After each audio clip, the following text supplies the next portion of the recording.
notice, I have to say. Hello here in the mumble of the German Pirate Party. We are in the Dicker Engel room, which is Sick Angel, and we are talking about TTIP today. With us is Mr. Pedro Velasco Martins, who will introduce himself in a minute, Lutz Güllner, Amelia Andersdotter, and Julia Reda on the podium. I would love that each of you could just give a minute about this person, because I'm not perfectly informed about the structures at the European Union. Would you like to start, Pedro? Yes, good evening. I'm Pedro, work in DG Trade of the European Commission, and I will be negotiating the part of intellectual property for this agreement between the European Union and the United States. And we have Lutz Güllner, I guess. Okay, I'm Lutz Güllner. I'm also working in DG Trade. I'm the deputy head of unit dealing with information and transparency. Oh, great. Is it okay for you to call you Lutz for this evening? Absolutely. Great. Amelia? Yes. Would you like to introduce yourself for a second? My name is Amelia Andersdotter. I am a member of the European Parliament for the Swedish Pirate Party. I am also following the work of DG Trade from the International Trades Committee in the European Parliament. Great. And we have Julia Reda. Hello, I'm Julia Reda. I'm the lead candidate of the German Pirate Party for the upcoming European elections. I'm a political scientist and have been campaigning against the trade agreement ACTA in recent years, and I'm now following, of course, the TTIP process. Hello to all of you. We are live in Nebelhorn Radio, and we have 42 visitors in the auditorium right now. I would like to start with a little round of questions for each of you. I've prepared a little question, and maybe this will just start right away a debate. And maybe I would start with Pedro. Please explain in short why you think that TTIP is a great thing and how we all in Europe will profit from that, and whether there will be any drawbacks for the European citizens. Please concentrate on the citizens, because we are party, I guess. Well, I deal with one narrow aspect of TTIP, which is the area of intellectual property, but TTIP or TTIP is a very large agreement that, the purpose of this agreement is to increase the trade between European Union and the United States. It's already a very big trade. It's in the order of several billion euro a week. But although it is very mature relationship, there are possibilities to improve and to make more in-depth relations and to facilitate life for business and also for consumers and for citizens.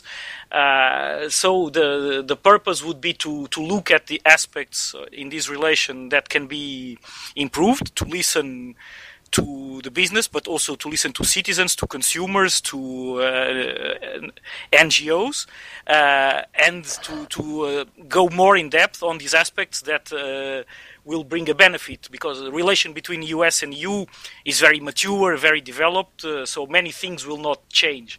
But if we can make a difference in a few areas, then I think we will have done something right. So for me as a citizen, how would I personally profit from TTIP?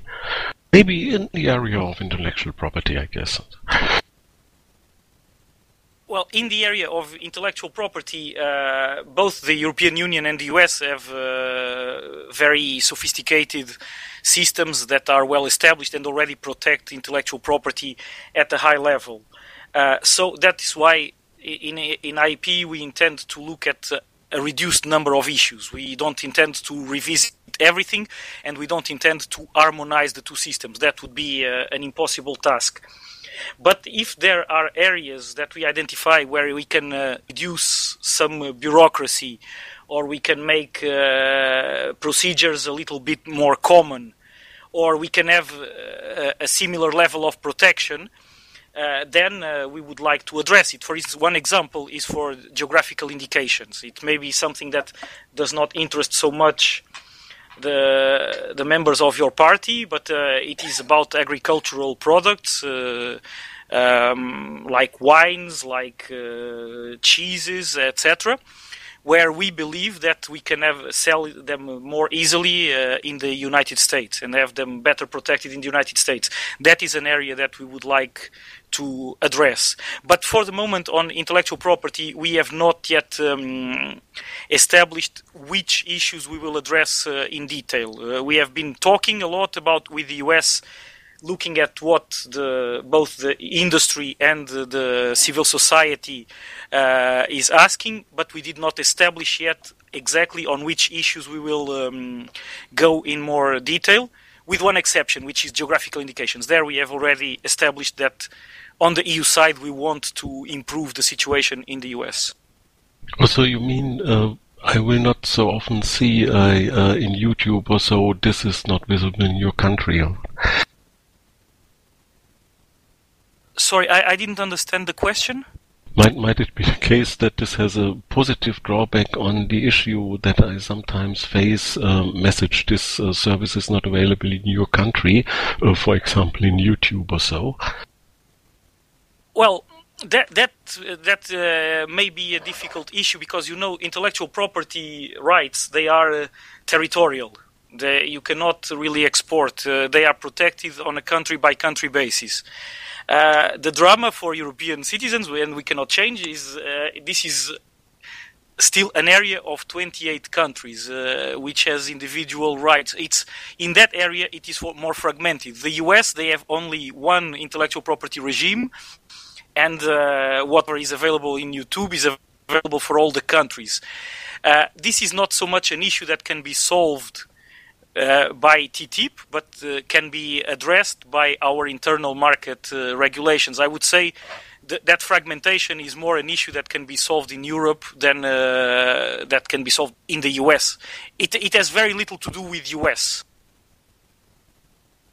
Okay, thanks, Pedro. We'll go, I guess, in the area of intellectual property in the following panel in more detail. For the moment, I would like to ask Lutz, please give us an idea why we as citizens should not be worried, given all those leaked materials about TTIP.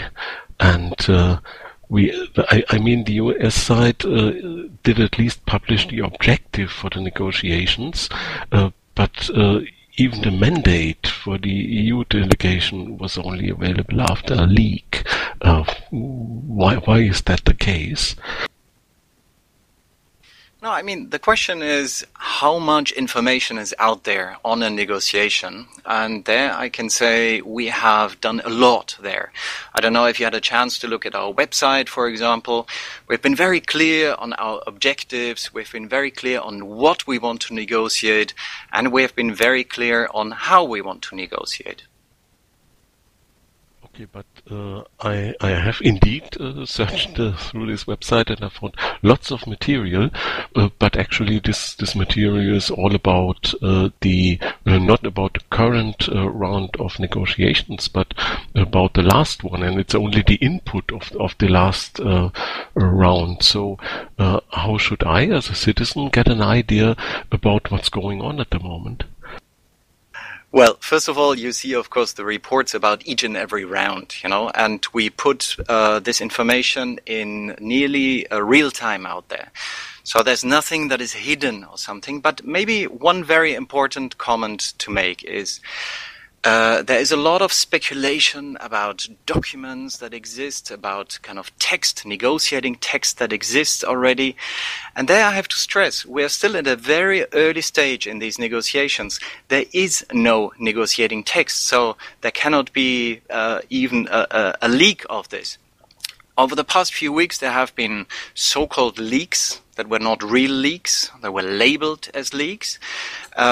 What we will put out there is basically all the text where we explain our position, which help everybody, every citizen, everybody to understand what this agreement is about and what the European Union wants. The only constraint that we have, since this is a negotiation, is that we cannot publish the negotiating text. And I'm sure we'll come back to that point. Okay, thanks, Lutz. Amelia, you have been in the European Parliament since 2009, I guess, and as our representative there, you are, I'm sure, fully informed about all the details of the ongoing negotiations, aren't you? I mean, so I guess the problem here is that a trade negotiation is not a democratic legislative procedure. It is a negotiation between many different parties that are trying to keep their cards closed. So also the Parliament, for instance, doesn't get to see the negotiation texts. We get to influence the mandate for the negotiations by passing resolutions which the Council of Ministers and the Commission may or may not take into account when they formulate the actual mandate of the negotiations. The European Parliament can be a pain in the ass to the Commission and remind them to be transparent and force them to defend positions that have been presented during the previous negotiation round, but we cannot voice any opinions on the actual texts on the negotiation. Finally, when the negotiations are over and the texts are already established, we will have the opportunity to say yes or no to the agreement as a whole. And here I feel the Parliament may want to be a bit experimental and grant itself the right to say yes or no to chapters of the agreement, because it's very extensive and it's likely to affect a lot of different areas and be very controversial. And I was thinking when I was listening to the DG Trade representatives here, I think the problem and the reason that a lot of people are concerned is because there's not a great degree of trust in the legislative processes in the European Union, first of all, but also we don't have them for the United States. So when we see two large legislative institutions start talking on very detailed issues, potentially making very big impact changes in our regulatory framework, without doing it in a proper democratic process, as, for instance, through the European Parliament, that's, of course, a lot of people get concerned. But yes, no, we don't have the access that Monopol tried to say we have. In either case, we're also very much shut out. So, Amelia, do I understand you right? You don't really know much more about I do? Really, no. Well, I mean, I guess I do know a bit more than you, but not much.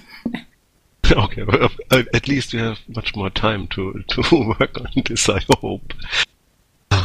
Yeah, thanks, Amelia. Julia, the German pirates, they have a detailed position in their election program to refuse the TTIP negotiations point blank. What would, from the perspective of the German pirates, be necessary to make TTIP an acceptable undertaking for the German pirates? I think it would have to be vastly reduced in scope. Generally, the pirates are kind of in favor of standardization when it comes to technical issues. Like we understand things like technical standards, technical norms, that it makes sense for things to be interoperable, and that this is generally a good thing and something that is also improving trade. Like, for example, if you have the same connections for your computer or stuff like that, this obviously are things that make sense to us.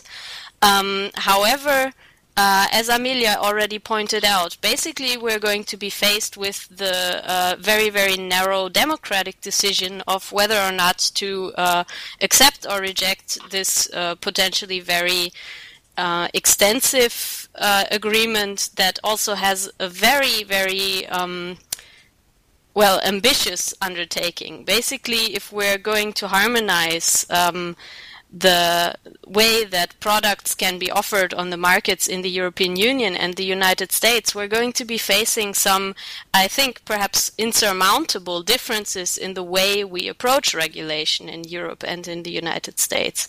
So we have a lot of concerns from consumer groups that simply stem from the fact that we approach regulation in a way that we have a principle of precaution. Basically, if we don't have reasonable proof that something is not bad for the environment or bad for your health or something like that, it's not going to get easily accepted. Whereas in the US, you kind of have this sound science principle where basically a consumer group or somebody else will have to prove that something is harmful before it actually gets forbidden. So I find it extremely hard to believe that there is going to be a substantive harmonization of these two fundamentally different systems without there going to be a downgrade in the level of protection to consumers. And although we don't really know the current status of the negotiations, I'm pretty sure that the Commission is also aware of this. So I'm not saying that the Commission is necessarily going to allow a lot of dangerous products into Europe that people are afraid of at the moment, but because this is simply not politically feasible, and people are going to protest on the streets in large numbers if something that this were to happen. And of course, the European Commission is aware that the European Parliament has a vote on this and will try to make the whole thing sort of passable. However, since there's only going to be a single vote on the entire package, I think there's going to be a lot of pressure on our democratically elected representatives to actually accept this deal if there is a lot of a lot of pressure from industry groups, for example. So what I think is being shown from the leaks of negotiating positions that we've seen so far is that TTIP is maybe not going to harmonize everything right away, but putting in place some procedures that are going to make harmonization more easy in the future, like, for example, giving companies a free or an early warning system to know about upcoming regulations and things like that. And this, I think, is a fundamental problem for democracy. We are living in a world where everything is getting globalized, the economy is getting globalized, and we're dealing with international companies that have a lot of money and a lot of resources for things like lobbyism. And on the other hand, we have a relatively weak democratic legislative system that is having trouble to set really enforceable rules for these companies on an international level. So I think what needs to be done is to actually strengthen the transnational legislative instruments that we have, and first and foremost among them is, of course, the European Parliament. And so it would be I think it would be extremely difficult to change the scope of the current TTIP negotiations to make it anywhere near passable from the pirate perspective. And what we need instead is really a strengthening of the European Parliament and of European democracy to actually get to a point where we even have a level playing field to negotiate rules that are going to apply to large multinational corporations. Thanks. Yeah. I think that Lutz or Pedro will want to reply on this. Absolutely. I wanted to come back to the democratic element, or to the alleged lack of democratic oversight of the process, and also related to transparency. One thing that really needs to be stressed here is that we need to distinguish two things. In these negotiations, the European Commission is negotiating on the basis of a mandate, So we have received a mandate from member states which sets out what we should do, how far we can go, and what the results of these negotiations should ideally look like. The Commission cannot negotiate anything else but that. It cannot go beyond this mandate. So we have already from the beginning a basis, a democratic basis of negotiating directives.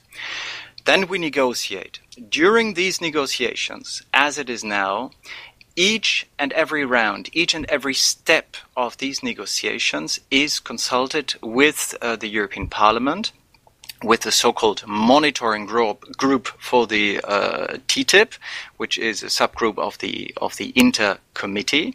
So a number of elected members of the European Parliament control the content of these negotiations. They are fully informed about each and every step. So are, by the way, also all the 28 member states. So we always have a double checking from the Parliament, from the member states, and of course at the end of the process, at the end of these negotiations, once the negotiations are concluded and the result is there, the full democratic procedure will kick in.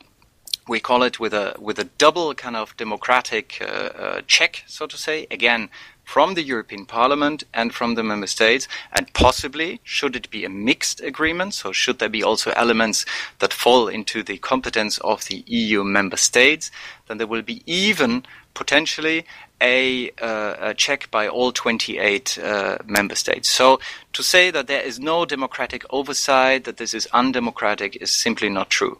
Second point, about transparency.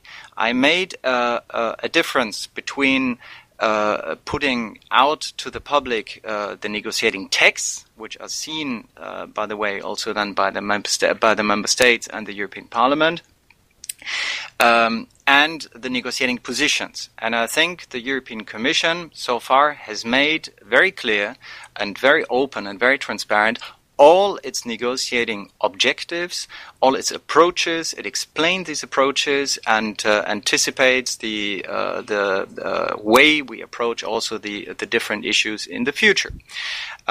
Which is, I think, we can say that there is no other negotiation worldwide which is similar in terms of trade, which has so much information and so much transparency out there. It's very, very important. I mean, if you can name me one, I would be very, very interested in hearing it. But I don't know any. And I've asked already many, many people on that. The second point I wanted to come back was the point about regulations. I think there's a bit of a misunderstanding what we want to do here. The EU and the US have a very developed and high-level regulatory system, no doubt about that. So the question is not so much, is the one kind of harmonizing its systems to the other, or is the one subduing its systems to the other? This is not the question. It's not possible for technical but also for political reasons. What we want to do is look in those areas where we want to achieve exactly the same regulatory objective, i.e., the protection of the environment, the safety of consumers, for example. So in those areas where we want to exactly achieve the same things, there we want to see whether we have differences in our approach, in the way we implement these regulations, in the way we put them into practice. So a lot of bureaucratic elements are there. The way, for example, what type of data you have to submit to the authorities, what type of tests you have to undertake. So a lot of duplicative requirements that are there. We want to look at those to reduce those bureaucratic, non-necessary kind of duplicative elements to facilitate let's say the trade or the economic exchange between the two sides. What we do not want to do, and I really need to stress this here, we do not want to lower or to abolish any of our levels of protection, in particular on those areas where we have different ideas. And I think we can say this very open. There are some areas like food safety, for example, where we have different systems, where we have different levels even. I just refer, for example, to the acceptability of genetically modified organisms, or, for example, the way beef, for example, is produced, so the use of hormones in beef. We will not find an agreement there. So there is no question about lowering any standards. It's much more a question of where can we find common ground with the same objectives in mind. So you said it's the most openly of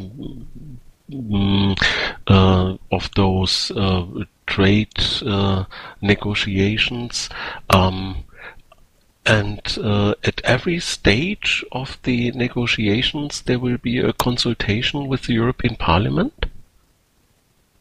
The European Parliament is informed about each and every step that we are taking. So we have briefings before a negotiating round, we have a specific briefing after the negotiating round. In between, the hearings, the discussions, the papers are sent to the European Parliament on that. So I think we can absolutely confirm that that European Parliament is involved in each and every step. Amelia, have you been involved so far? Because I guess there was, it's already the fifth round coming. So I have to hand it to the European Commission that normally, yes, they're right. Trade negotiations traditionally have been much more intransparent than one is currently trying to set them up. Where I do question the Commission a bit is that the Commission has publicly criticized the United States Trade Representative for hindering the Commission to share negotiation documents with member states, to keep member states fully informed. I can't remember the specific type of document that was involved. There was something like that anyway. The US Trade Representative was making a mess.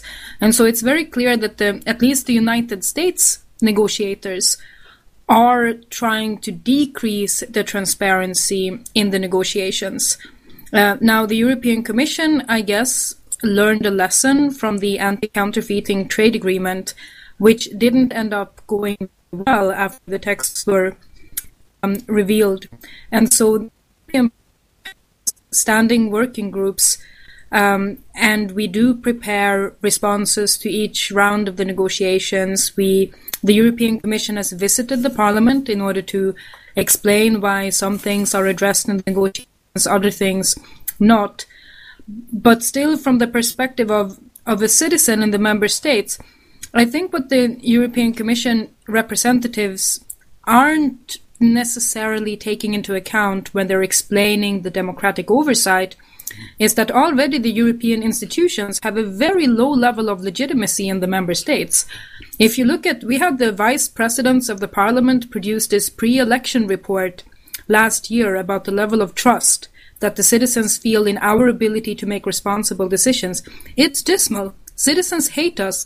There's less than 10% of all people in Sweden who believe that the European Parliament is able to make democratically legitimate decisions. So how can it be that when you're discussing on, of course, when you're discussing on a lot of very detailed topics about how do we standardize technologies, how do we standardize telecommunications equipment, what will happen with the pharmaceutical industries, already incredibly contentious social issues nationally in the member states. At the European level, we enjoy very little trust to deal with these issues in a responsible and non-corporatist way. And when those discussions are now moved into EU-US negotiations, I think a lot of people in the member states, and rightfully so, feel that they're being democratically disempowered. We've also had, and I know the Commission is consulting on this issue now, the issue of whether companies will be allowed to whether they will be allowed to challenge laws in the member states, actually go into a legislative process in a member state and say, hey, we believe this is not an advantageous law to our investment interests, and therefore we would like the law to be changed. This is a mechanism which we have already introduced in agreements with weaker trading partners like Canada or Morocco. Now that it's being introduced also into the US agreement, it's more controversial because American companies could actually feasibly succeed in overruling European legislators. But it suddenly turns into an issue then of, do we believe in democracy as a governance system? Or why do we need to circumvent democratic procedures or the legislative procedures that we already have in the Union? And I can see why people are careful to be enthusiastic about the negotiations and why they feel that they are still intransparent, even if they are more transparent than any other negotiation so far. To be fair, trade negotiators have mostly made a living out of doing stuff that nobody has any possibility of understanding or supervising at all. So now that is slowly changing, I'm guessing also trade negotiators will have to deal with the fact that they are important, and important people need to be accountable for what they do. So what is that about challenging the legislation? Can you give us an idea of what that is, and whether the thoughts that are commonly traded in the public right now are any substantial? Well, I mean, we already have examples of this. So we have the what is controversial in the United States trade agreement, the TTIP, is investor-state dispute settlement.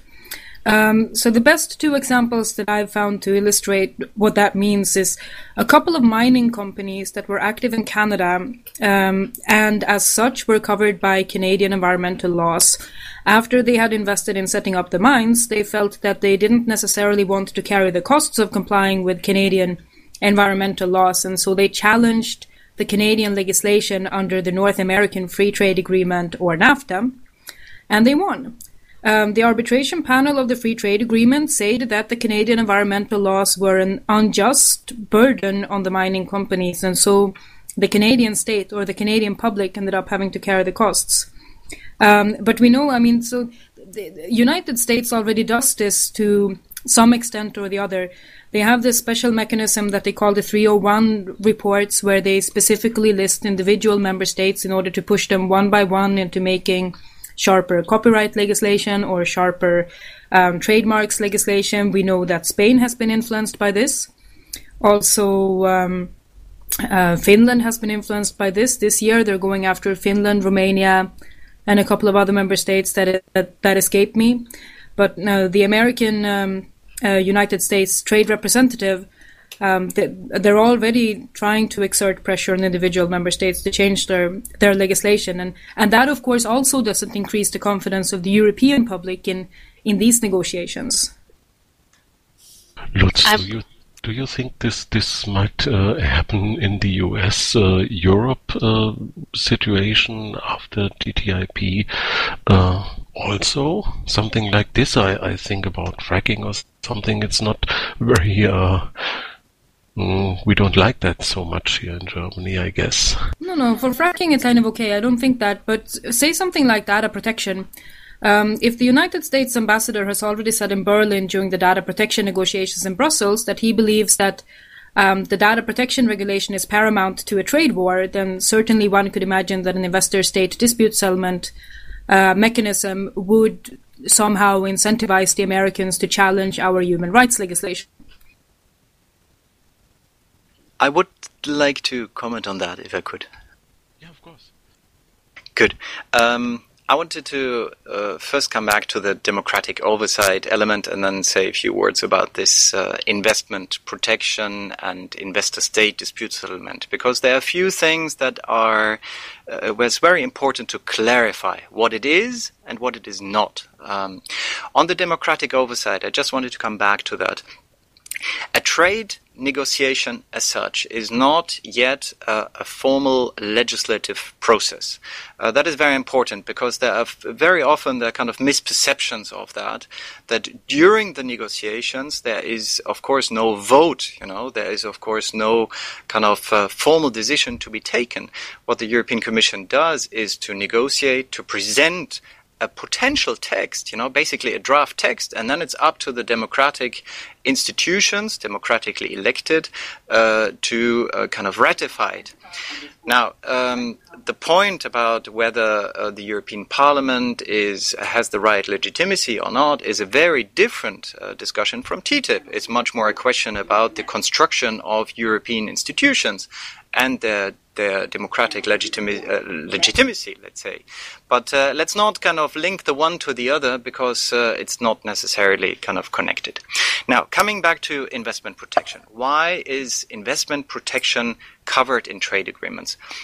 Well, first of all, because investment flows are nowadays really the backbone of international economic exchanges. It's not only the shipping of a good from the one to the other side that is really trade relevant, it's the investment flows in the international context. Now, for that, as an investor, or not only every company, but also every country would like to have predictability, would like to have legal certainty. Now, what is the problem? If you invest in another country, then you can face a number of problems that I will come back to, what type of problems that can be. If you have certain rights that dwell from an international agreement, so a trade agreement, for example, between the United States and the European Union, then very often you have no possibility to go to a local court and say, look, my rights have been violated. I would like to redress that situation.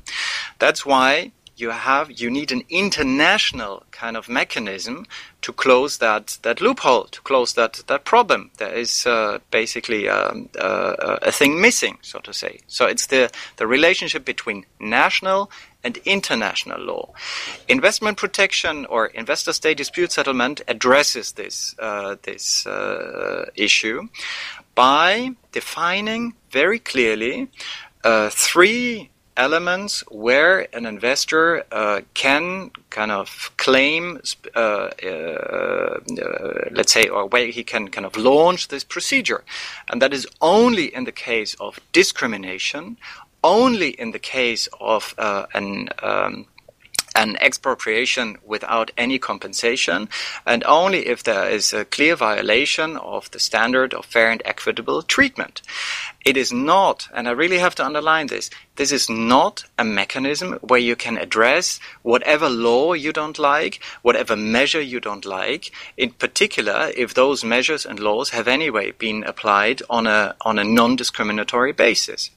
There's a big misperception about that. Now, why or what are we doing in this agreement? We start from the fact that this investor-state dispute settlement mechanism, this international system, exists already. There are more than 4,000 of these agreements worldwide, more than 1,400 agreements only concluded by the European Union, and 130 agreements only concluded by Germany. That is really, people always think we create something new or we want to create new rights or something. There's a system out there with hundreds of these agreements, all of which have investor-state dispute settlement mechanism. We believe, from a European Commission perspective, that the system as it stands at the moment, it has weaknesses, has certain issues that need to be improved. For example, many of these agreements are not very clearly defined. What are the rights of the investor? What are the rights of the state? And where is the balance in there? Also, the way these disputes are being held and organized. So the question of transparency. Who can actually take who to court? Who is judging?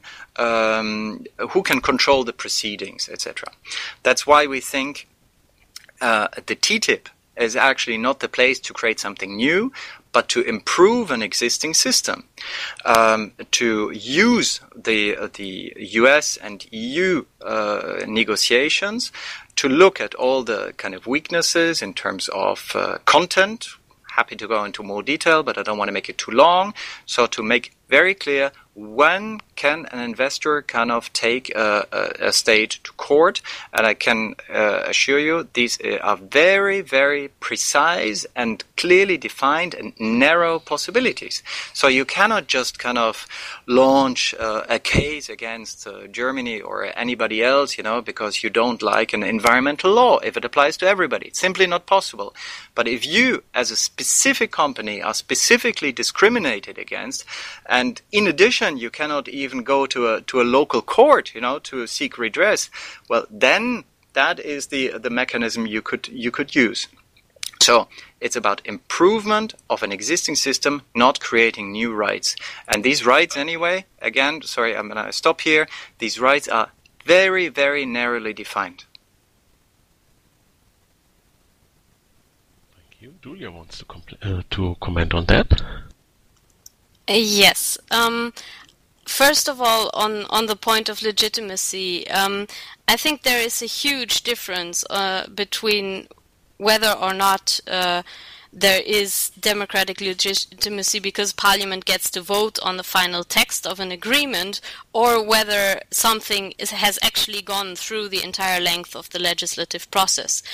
When the European Commission proposes a law, like a regulation or a directive within the European Union, there is a huge influence of the European Parliament to actually influence the content of this law and to shape the outcome of it in order to make the rights of the people kind of represented in the final text of the agreement. But if you have a position where the negotiating partners of an international agreement kind of negotiate the entire text and the Parliament just has a veto right and can ratify the final text, this puts the Parliament in an extremely weaker negotiating position, because basically they are told to kind of to take it or leave it, and they do not have the possibility to bring up conditions for their consent to this agreement. So the more we are shifting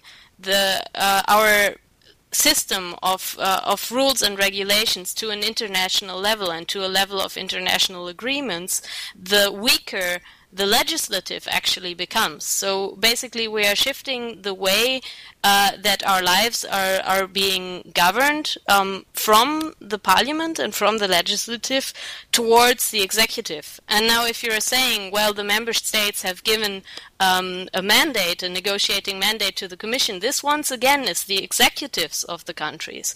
I mean, it's kind of a very basic principle that for a democracy is that there is a separation of powers, and that the legislative, the parliament, and that represents the entirety of the population and not just the governing majority, needs to be actively involved in the democratic process. And this is not the case if the European Parliament just gets to vote on the final text and might be pressured into having to agree to a lot of very harmful provisions just because they are packaged in a large agreement that they might feel they cannot reject as a whole. Now, going on to the problem of the investor-state dispute settlement, just because you can't challenge just any law, but that you have to prove that you're actually losing money and this sort of thing, doesn't make this a very problematic provision. That doesn't actually make any sense, because the point of regulations is to, under certain circumstances, be harmful to the financial interests of corporations. The regulations are there to protect the will or the interest of the public or the public good against the special interest of investors in this case. And while the investors, of course, would like to have legal certainty for their investment, basically this just means they don't want risk. But too bad, it's an investment. The job of the investor is to be carrying the risk. This is why they get interest when their investment actually goes through in a positive manner. So basically, as we have seen in the banking crisis, there is kind of this shift in the public view of how investment should be taking place, that if your investment is successful, you get the benefit from it, but if something harmful is passed that threatens your investment, you don't want to carry the risk for that. And I think this is fundamentally different from a person being violated in their rights when they are living in a different country or something like this, because corporations are not people. They do not need the same safety nets that a person needs to be protected in their fundamental right. And actually, it's true that the investor-state dispute settlement is already a part of a very large number of international trade agreements. But it's interesting to look at where they actually come from, because originally they were part of agreements with places that, because of wars, for example, didn't actually have a functioning legal system. But here we are talking about trade between two areas with the really some of the most developed democracies and most developed legal systems, and there is no reason that there would actually be a need to transfer any decisions about any trade discriminations to a court of arbitrations that is not actually working in a transparent manner, because we already have a functioning legal system both in the European Union and in the US. And also, it would also probably just be the large corporations anyway that actually have sources to make use of this ISDS mechanism. Because if we're looking at who is already using ISDS, you have, for example, in Germany, we had the company Vattenfall that was is suing the German government over the decision to close down their nuclear reactor. So, of course, you could say this is unfair discrimination in comparison to, for example, the coal industry. And this might be the case because it's a different technology, but it might also be the case because one is a foreign investor. And so Vattenfall might be claiming the latter. But actually, the German public just really went to the streets over this issue for many years. And there has been a democratic decision that the people of Germany don't want to carry the risk of nuclear energy. And if ISDS works in this kind of situation, then there is no reason to believe that otherwise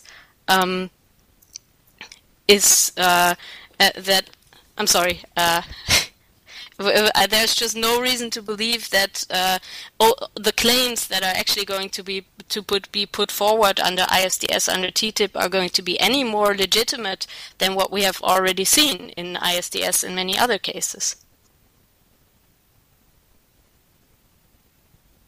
Can I say a quick word on that? Sure. Just two things that I wanted to stress, and maybe they have not been 100% clear.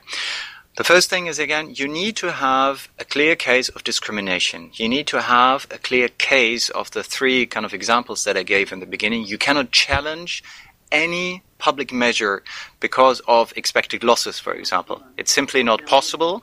And if it is possible today, then it only shows that the system needs to be reformed. At least those treaties that are not clear enough on that needs to be 100% clear. And that's what we want to do in TTIP, to clarify, to improve the situation. By the way, we have launched can I just finish the first and the other one? And that has we have put all these ideas very clearly in a public consultation where each and everybody can look into how we want to improve the system, how it looks at the moment, and what we want to improve. It's very important to us.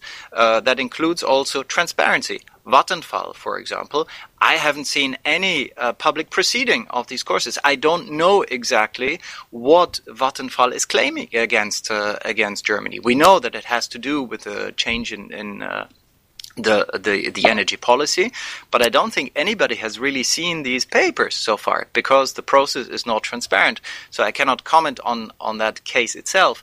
But from a general perspective, and if you look at our improvements that we suggest, is that a general measure which is universally applicable on a national level cannot be challenged, unless you can prove that you are specifically kind of targeted or discriminated against by that. That is very, very important in that system.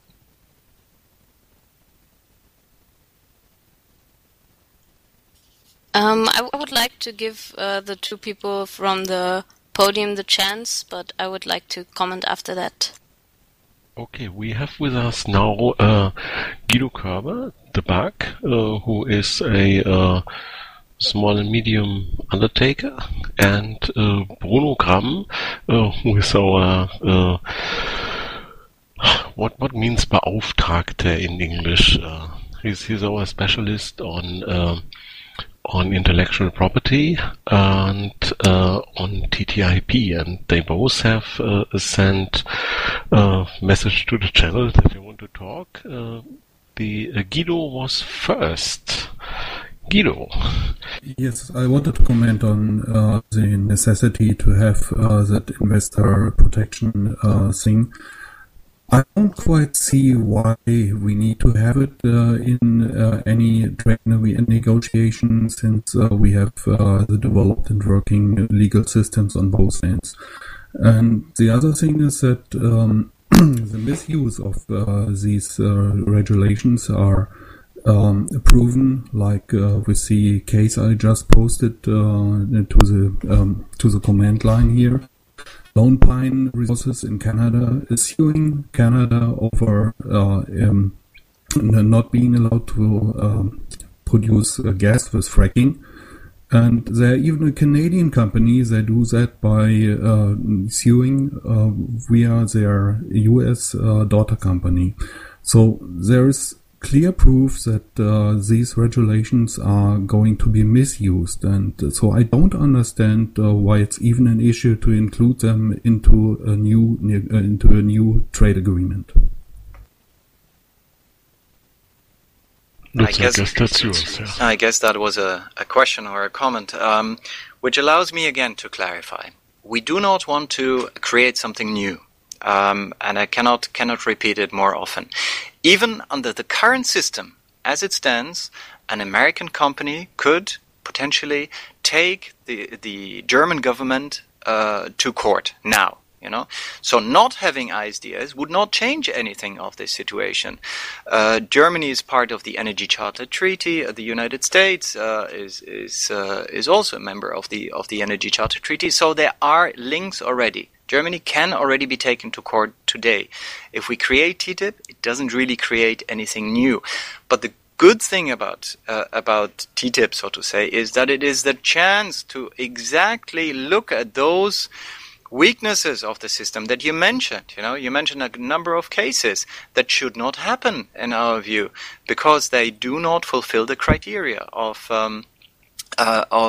having the right balance between the right to regulate of a state, which is and the political freedom also to regulate of a state, and legitimate, but only those interests that are legitimate of the investor.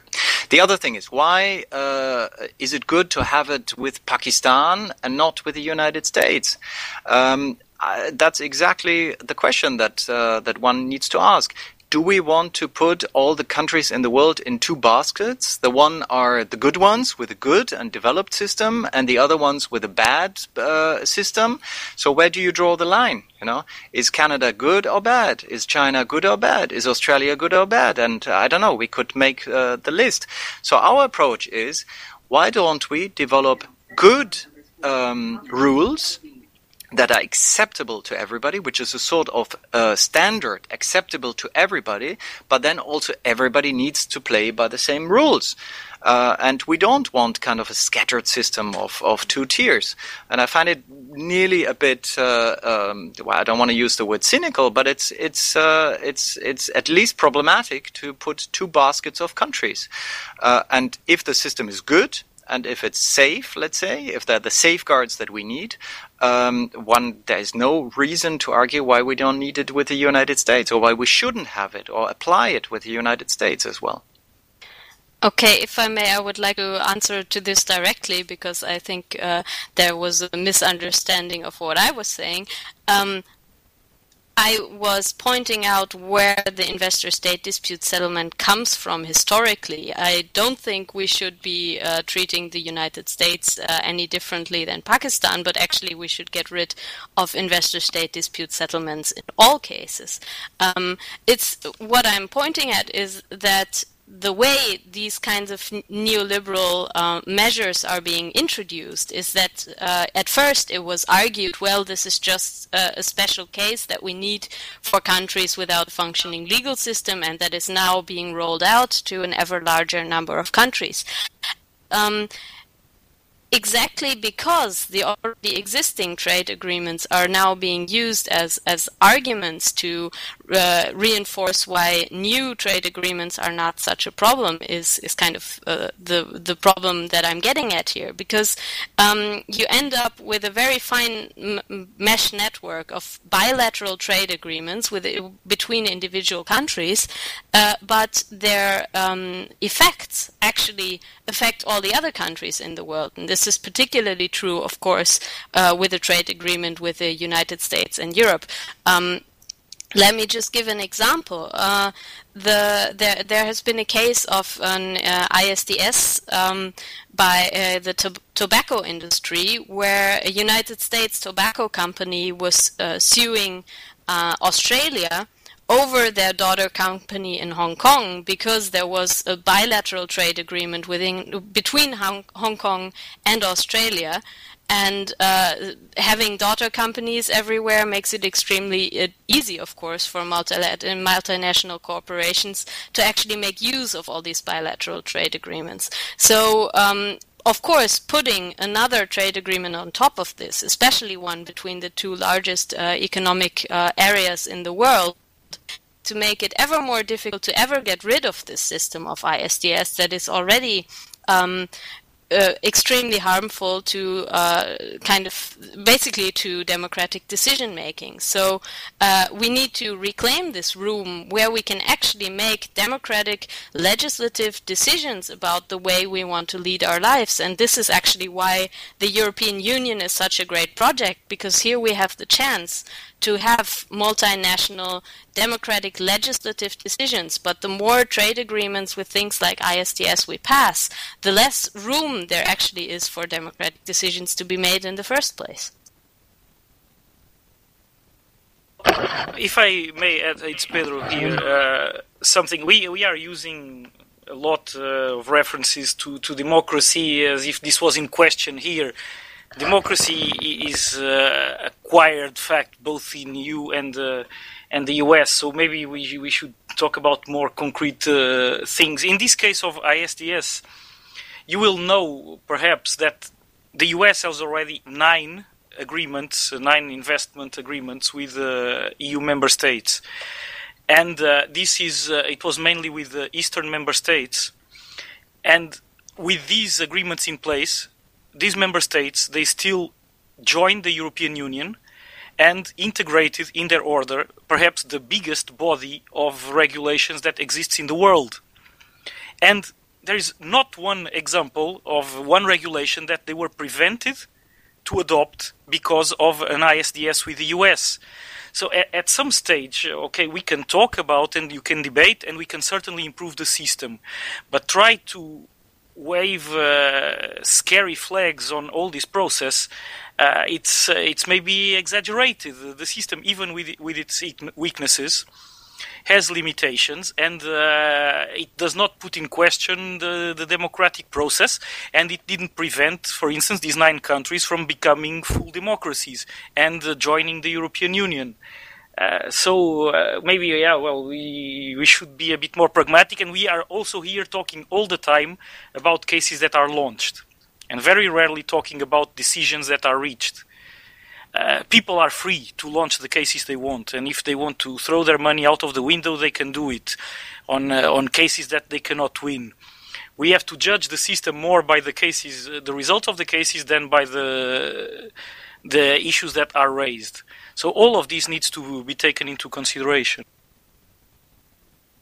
Amelia wants to comment directly on this one, I guess. Right. So, to some extent, it's a bit of an unfair debate because we're speaking with civil servants from the European Commission. So they actually get me and Julia can create our own political mandates and make our own assessment of a situation, whereas the DG Trade representatives cannot. They're governed by political considerations from above. But I would like to come back to something that Julia mentioned earlier, which is the transfer of power from publicly elected representatives to the executive. And this is a process which has been going on for some time.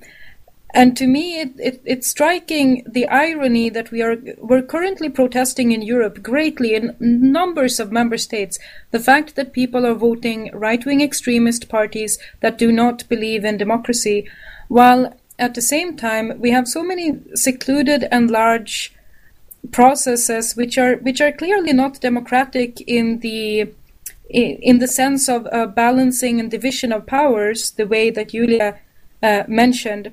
And so it's perhaps more a reflection point than anything else. Our political leadership is not signaling that democracy is okay. The TTIP negotiations, even if DG Trade is doing everything in their power to be as transparent and democratic as possible, they simply aren't.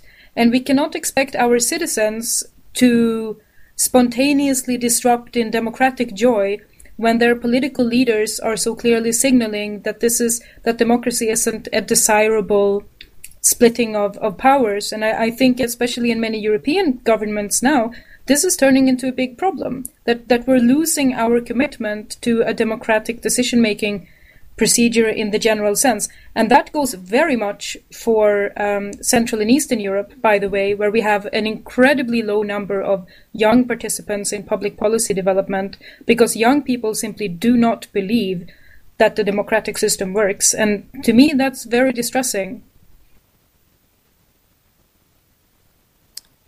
Yeah, I'm very appreciative that you're actually taking the time to discuss this very difficult issue with us. But at the end of the day, the fact that we are discussing with, basically with negotiators from the Commission and not with, either the commissioners or the people from the European Council is kind of part of the problem, that it is very difficult for the elected representatives of the legislative to even sit at the table when the actual decisions are being made. We will call in the Commission in the next Mumble meeting, I guess. Bruno is having a comment, and he's asking for the third time. So, Bruno. Yeah, hi there. Before I come to all the material property things, what we should also point out today on TTIP, I first of all wanna just react to one of your statements where you tried to somehow draw the line yourself and called it a little bit cynical.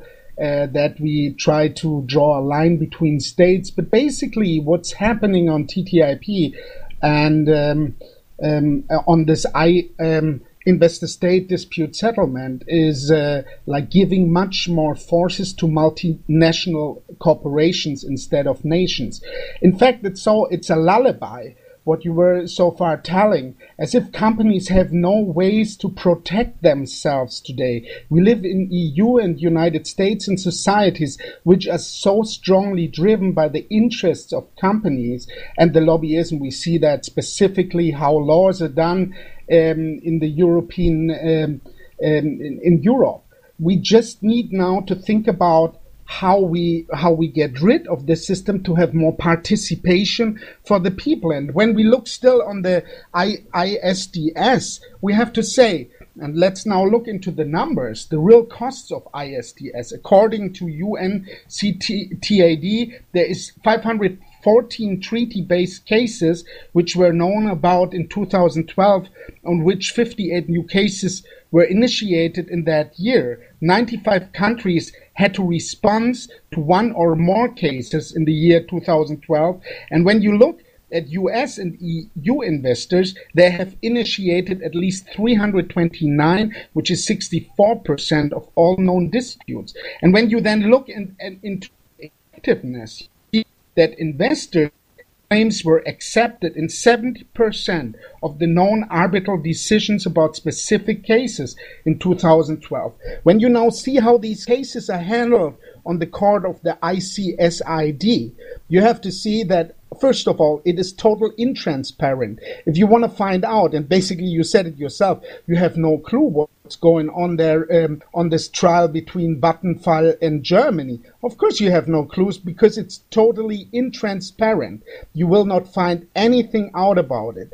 And basically only these companies can sue there. Basically governments have not even a chance to appeal on that. And these are the things what we have to change for various reasons. And one of the main reasons is that the people in our democracies have understood that they want to have more decision on how trade is done in the future. And therefore, we definitely, we do not only need to get rid of this old, as Julia was telling, this historic ISDS, which is still used to enforce and give companies large powers against states. And you should also know that a lot of states, even being afraid of being sued by a big corporation, start then changing certain laws up front. Therefore, we have definitely, and that's also one of the reasons why so far ISDS is having a break in the discussion while the whole TTIP discussion is going on. And I think we definitely have to look into the numbers, which are all quite well presented on the UNCTAD.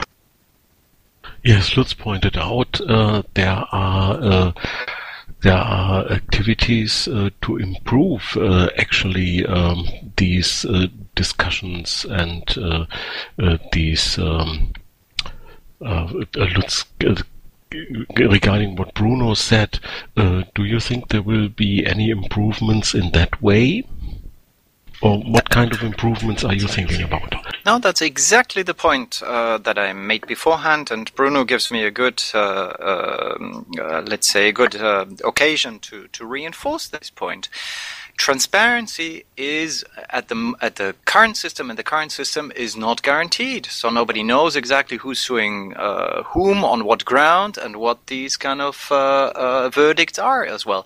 We believe this should be made public as well. That's why we are actually financing even the ICSID, the ECISD that Bruno was just mentioning. That is an institute or an institution which is linked to the World Bank, which is governing more or less, or helping on those kind of international investor-state disputes.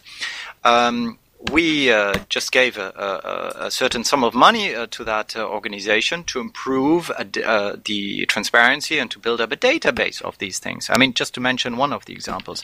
But much more important to me are two things. The first one is the improvement of the system is now everybody can have a look at this. Everybody can kind of form his or her own opinion on that, because we have started a public consultation on that. And I would really invite everybody who is now on this mumble, who is hearing this, who is participating in here, have a look at what we put out there, at our ideas. It's very tangible. It's very concrete. So it's not just we want to improve the system. We have 13 specific areas where we show how's the old system, how should the new system look like. And then on the statistics, I just want to say one word. It's actually not true that investor-state cases are mainly launched by big corporation. The majority of the cases comes from middle-sized companies. That's the first thing. The second thing is, but just for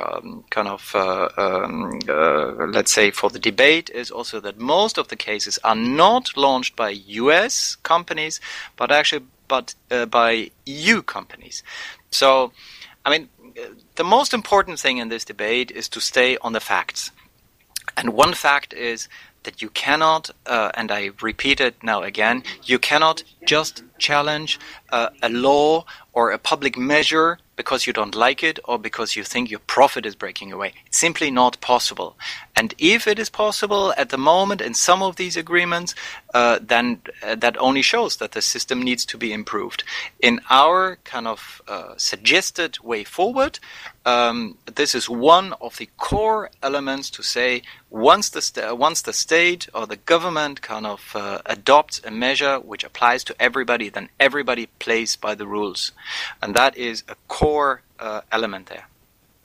Yeah, but you have not showed so much of this making it better so far when it comes in terms of transparency. I will, for example, later then refer of some leaked document which shows that you at least keep a lot of information back. But let's stay for a moment at the ISDS. When it comes to environmental, energy and public health matters, powerful transnational companies,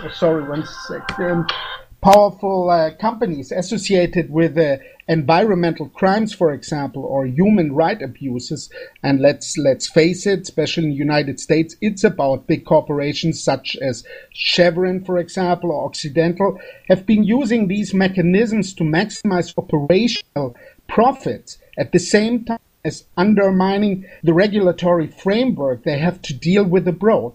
And in developing and developed countries alike, ISDS has been very useful for companies seeking to reverse regulations that protect the environment and people at the expense of corporate profits. And this is basically things which are also like threatening our markets here.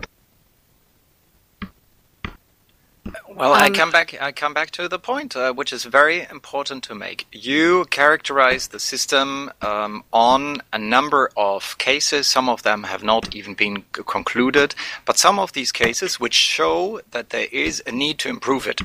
We don't want this system for the EU and the US. We believe that TTIP is a good place to kind of reform it. And again, on transparency, I mean transparency related to the ISDS mechanism, for example, we have very clear proposals to make. We even suggest a very important novelty that does not exist in any of these agreements so far. It's to have an appellate mechanism. So if you believe that the judgment of this of the court, of the tribunal, is flawed or not correct, that you have another system in there. But once again, let's not mix two things. ISDS is part of international law. It's not part of national law, and that interaction is the core point here. And in some cases, it might be the case, or it is also the case, that you cannot seek redress at a national basis. That is the motivation of ISDS at first place. But again, I come back to the overall point. The balance needs to be there, and the right to regulate needs to be clearly and unequivocal kind of spelled out in these agreements, and that is what we are seeking for. And maybe a last word, because because Amelia raised it, and I'm very grateful for that. Pedro and I are officials of the European Commission. Of course, we cannot argue here in a political function, but what we want to do today or tonight with you is to explain kind of the logic, why we do certain things, why we approach certain things in a certain perspective, and what the rationale is behind, what the reasons are here. Of course, we have certain limits in arguing kind of on the political side as such. That was spot on from Amelia, of course. Let me confirm that we absolutely appreciate you take the time to discuss with us here, guys. On the other hand, maybe if we as citizens would be a bit not better, but closer informed about what the negotiation go in that area, maybe we could get to a better judgment whether we shall feel worried or not. That's a very fair point. But it is a question of how much do you expect, so to say, or can actually an institution like the European Commission go out there to each and every citizen, and there are 500 million of those in the entire European Union. At the moment we have an interesting situation because there is a very lively debate. I don't want to judge it, I just state it, a very lively, nearly emotional debate in Germany. We don't have the same situation in any of the other EU member states. Of course, there's a debate as well, there are views about this, but to that extent, it's simply not seen there. So there come additional elements in the debate which are kind of genuine, let's say, to the specific context of that debate. And that is something which is very difficult for us as European Commission kind of to intervene in. The point that I'm getting at is, of course, it cannot be only the European Commission that explains kind of why this agreement makes sense, why it is potentially useful for each and every citizen in the European Union, but that we need to do this hand in hand with the governments of the member states, because in the end it was exactly those who gave us the mandate also to negotiate, and those who also confirmed this mandate, by the way, at several occasions already. So my plea is, yes, transparency in terms of coming to each and every house and explaining to each and every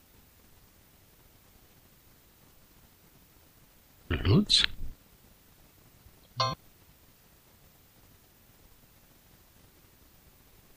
of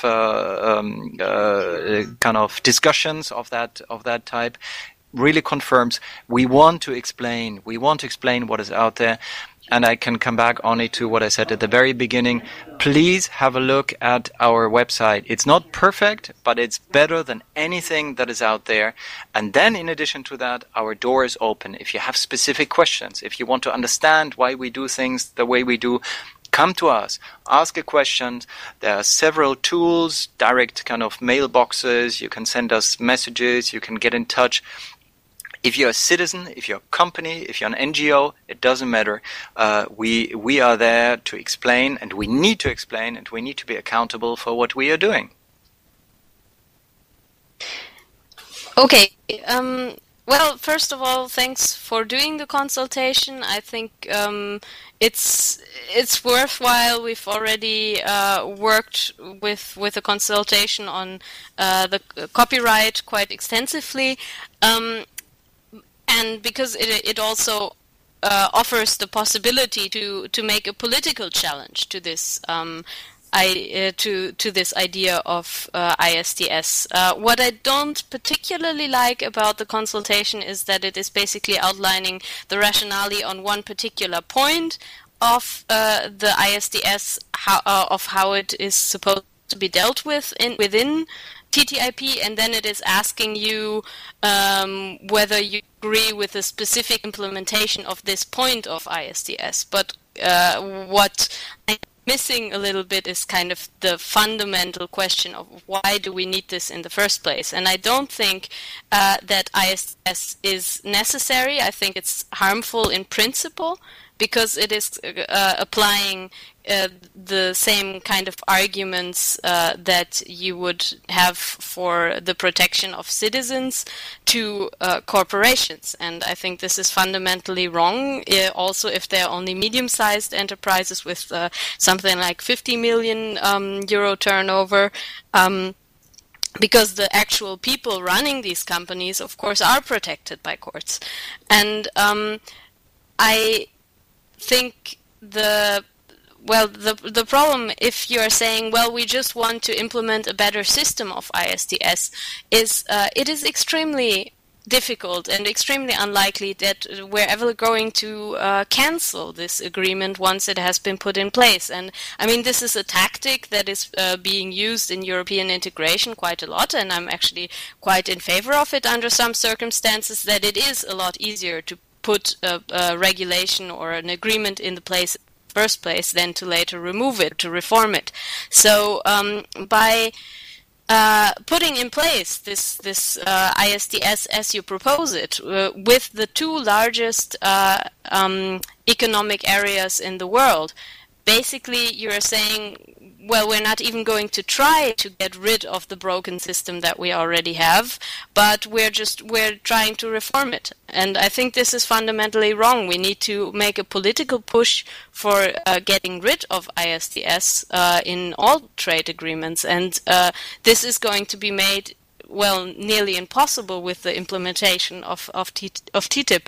And this actually goes beyond the mere point of just the ISDS. I would like to also steer the discussion a little bit towards this whole idea that TTIP is supposed to be a living agreement.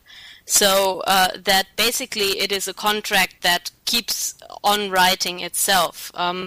One of the things that in the negotiating mandate is to make rules on regulatory coherence, so basically on how regulation is going to be formulated after TTIP has been passed.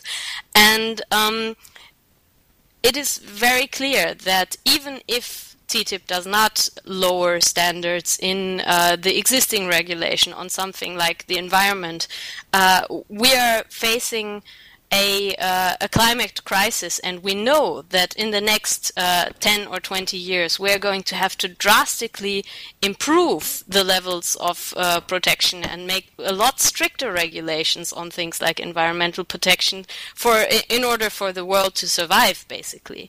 So if we put in place a framework within TTIP that is going to make it possible for corporations to be heard in the process of new regulation before it is actually put before Parliament, we don't know if companies are going to influence a regulation before it comes in front of the Parliament, and whether they make it disappear, for example, by threatening that they're going to use ISDS to go to court against it if it is implemented. If you give corporations the possibility to be consulted in the lawmaking process before the public is consulted and before Parliament is consulted, then you don't know how much influence they actually have, because their influence takes place before public discussion on political issues is even going to start. I would like to give second. I would like to give you the opportunity to reply to this one. But after that, I would absolutely love to go to the individual topics, because we are already a little bit over time, because we have gone so deep on that issue. I would like to start with intellectual property then. So, but please first comment on Julia first, Lutz, I guess. Yeah, I just wanted to come back to this regulatory part, because also the concept of a living agreement. As I said, we're also here to explain a little bit what it is and what it is not. One of the misperceptions is that we want, it's alleged that there is a new kind of forum or institution that will make new laws kind of outside of the democratic and institutional procedures that we have on each side. I can fully reassure you there is no such idea. What we want to do, or let's put it the other way around. What is the problem? At the moment, we do regulations on the EU side and on the US side independently. And that is the way it should be. We have our procedures on each side. What we want to do is to look at those areas where we have, for example, where we develop new areas, new regulations, new standards, for example. And we want to see whether the way we approach the area or the issue or the problem actually is the only possible one. Maybe there's a different one. So the idea is, let's bring the regulators together. And I really want to contradict Julia on one point, and that is, this is not for the end. Oops, they are disconnected. Sorry. So Lutz, you have been disconnected for a moment. Please repeat the last sentence. I said the most important element is we are not creating this for enterprise or for corporations. We are creating we are thinking about such a mechanisms for the regulators. That is very important. Regulators at the moment have a mandate to do their regulations for their national kind of context. They do not look what and how their regulation is impacting on others. What we want to do is bring the regulators together, think together. If there's a way of working together, better like that. If there is no way of working together, that's the way it is. So let's not dramatize what it is. It's not an undemocratic kind of a new body which is outside of the normal kind of policy making or institute or decision making system. It is not. It is a forum to look at the impact of what we are doing and the ways we are doing that under full control on each side system, and the systems as such will not change. That is a very, very important distinction between what the idea of the living agreement is.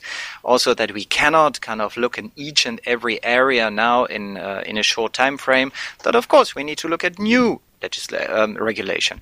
Now, I want to give you just in all kind of brevity that I can give you one example. Electric cars. Electric cars are being developed on each side of the Atlantic. There's a massive kind of technology development at the moment.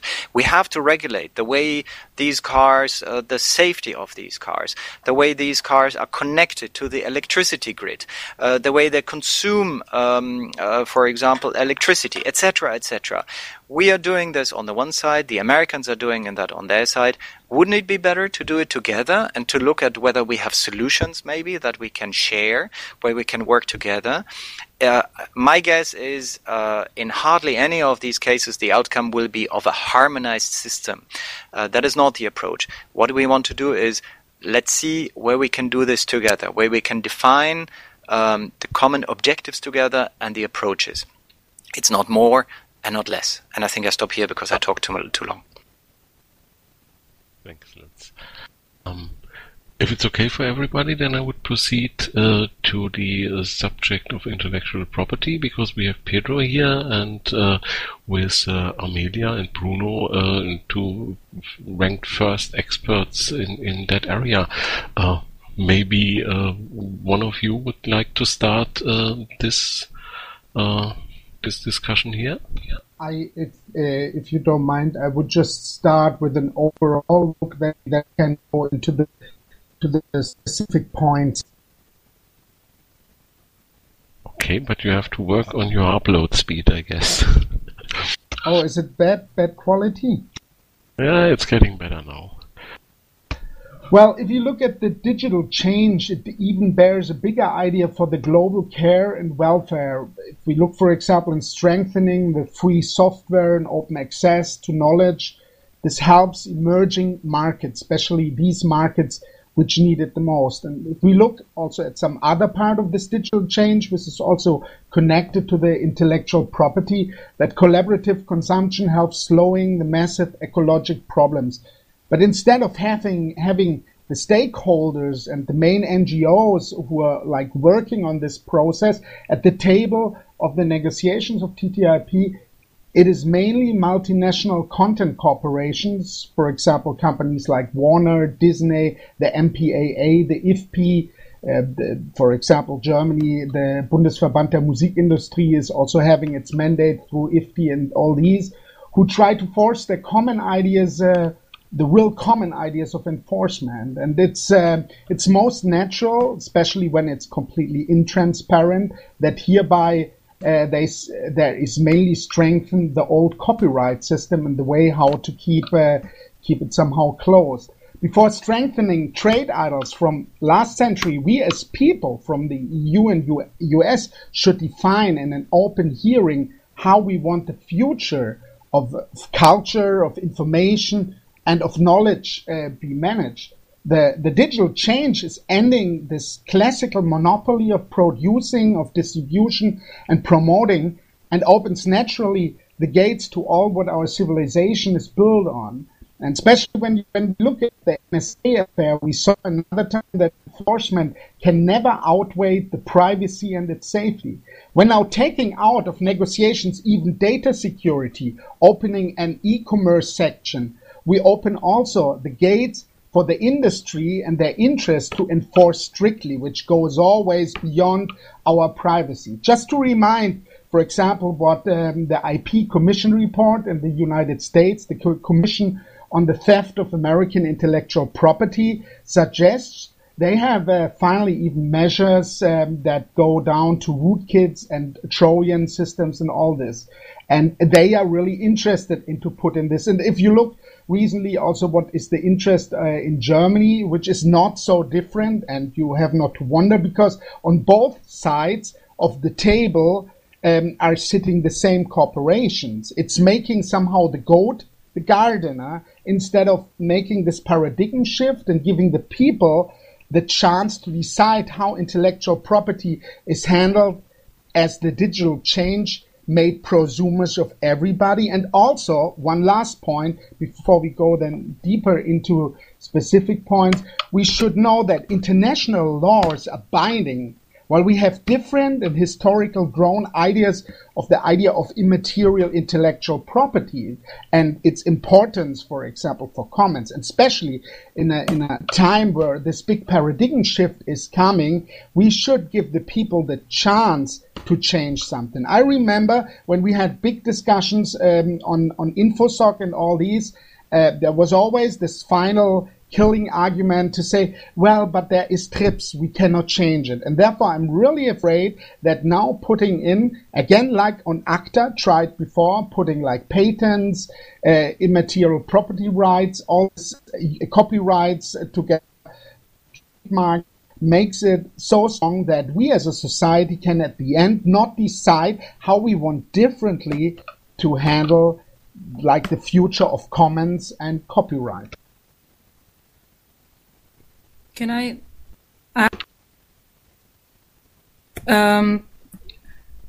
right. So I think Bruno is on to something very interesting, especially when he connects the general idea of controlling information, not only in the sense of having legal rights awarded to specific entities, but also controlling in the larger sense, vulnerabilities to computer system, Trojans, hacking, taking over computer devices that are increasingly in every part of our society, including the healthcare, as the Commission said, smart electric cars. We have it in the European Union, in the electricity grid, which, because of energy efficiency legislation at the union level, can now be shut off through the internet. In a world where military agencies in the member states and in the United States are increasingly turning to the entire arena of internet as if it is a war zone. Now, the problem for the European Union in this field is that we're actually playing somebody else's game. Sometimes I like to go back and read the European Union Security, Justice and Freedom Program from 1999, which was authored, I guess, in Tampere, Finland, and it reads a bit like a fairy tale. So, because we had the German reunification, we were expecting all of the Central and Eastern European member states to come into Europe, join us as democratic countries. It was going to be great. We had been separated by this communist divide and the wall for 60 years, and now Europe was finally again being able to construct its own future. You could see this also in the way that the European Union at the time approached international trade negotiations. We were the last champions of multilateral trade negotiations through the Doha round, which was, of course, unsuccessful. And then after 2001, for some reason, we turned more to bilaterals. We have increasing tensions between the member states. We have this large political development where citizens are increasingly rejecting and turning away from democratic systems. They're also not believing in European cooperation. And I think it's what is needed here is maybe not a detailed discussion on specifically what provisions need to go in the agreement, because we don't have the problem formulation initiative. We are playing in these negotiations on intellectual property, on electronic commerce, on including on all of these cybersecurity topics. We're on somebody else's turf. We stand a very low chance of being successful in anything that we endeavor, mostly because Europeans are actually successful at completely different things. I've been mentioning this now a number of different times, but if you look at the type of services that were developed by European ICT entrepreneurs, so people who made electronic commerce services in Europe, they were actually torrent trackers. We were hugely successful in gathering millions and millions of people to do copyright infringement. We were super good at that, and we rewarded these innovators and the users of their products by criminalizing them through the InfoSoc directive. And here again, Bruno makes a good remark in that the dangers of us proceeding with an intellectual property chapter with the United States is that we'll end up with a TRIPS situation where we decrease all of the flexibility we have to define our own space in the digital environment, a space for peace and trade, the way that the European Union was meant to advocate since the 1950s, simply because there will be lots of international law which will make legislators less able to formulate their own and independent objectives for the future. And I have to admit, actually, when I was young, and I grew up in Sweden, I wasn't very positive about the European Union or even collaborating with other European countries. But I can see the rationale now, and I think we need to strategize on a much higher political level, even than the civil servant level, on how can we use the internet, which is so similar to the European Union in so many ways, to advance our common goal of getting along in peace and trade. And how do we not end up with these negotiations stopping us from finding that way of making the internet allow European citizens to cooperate and get along in a peaceful and commercial or social even way?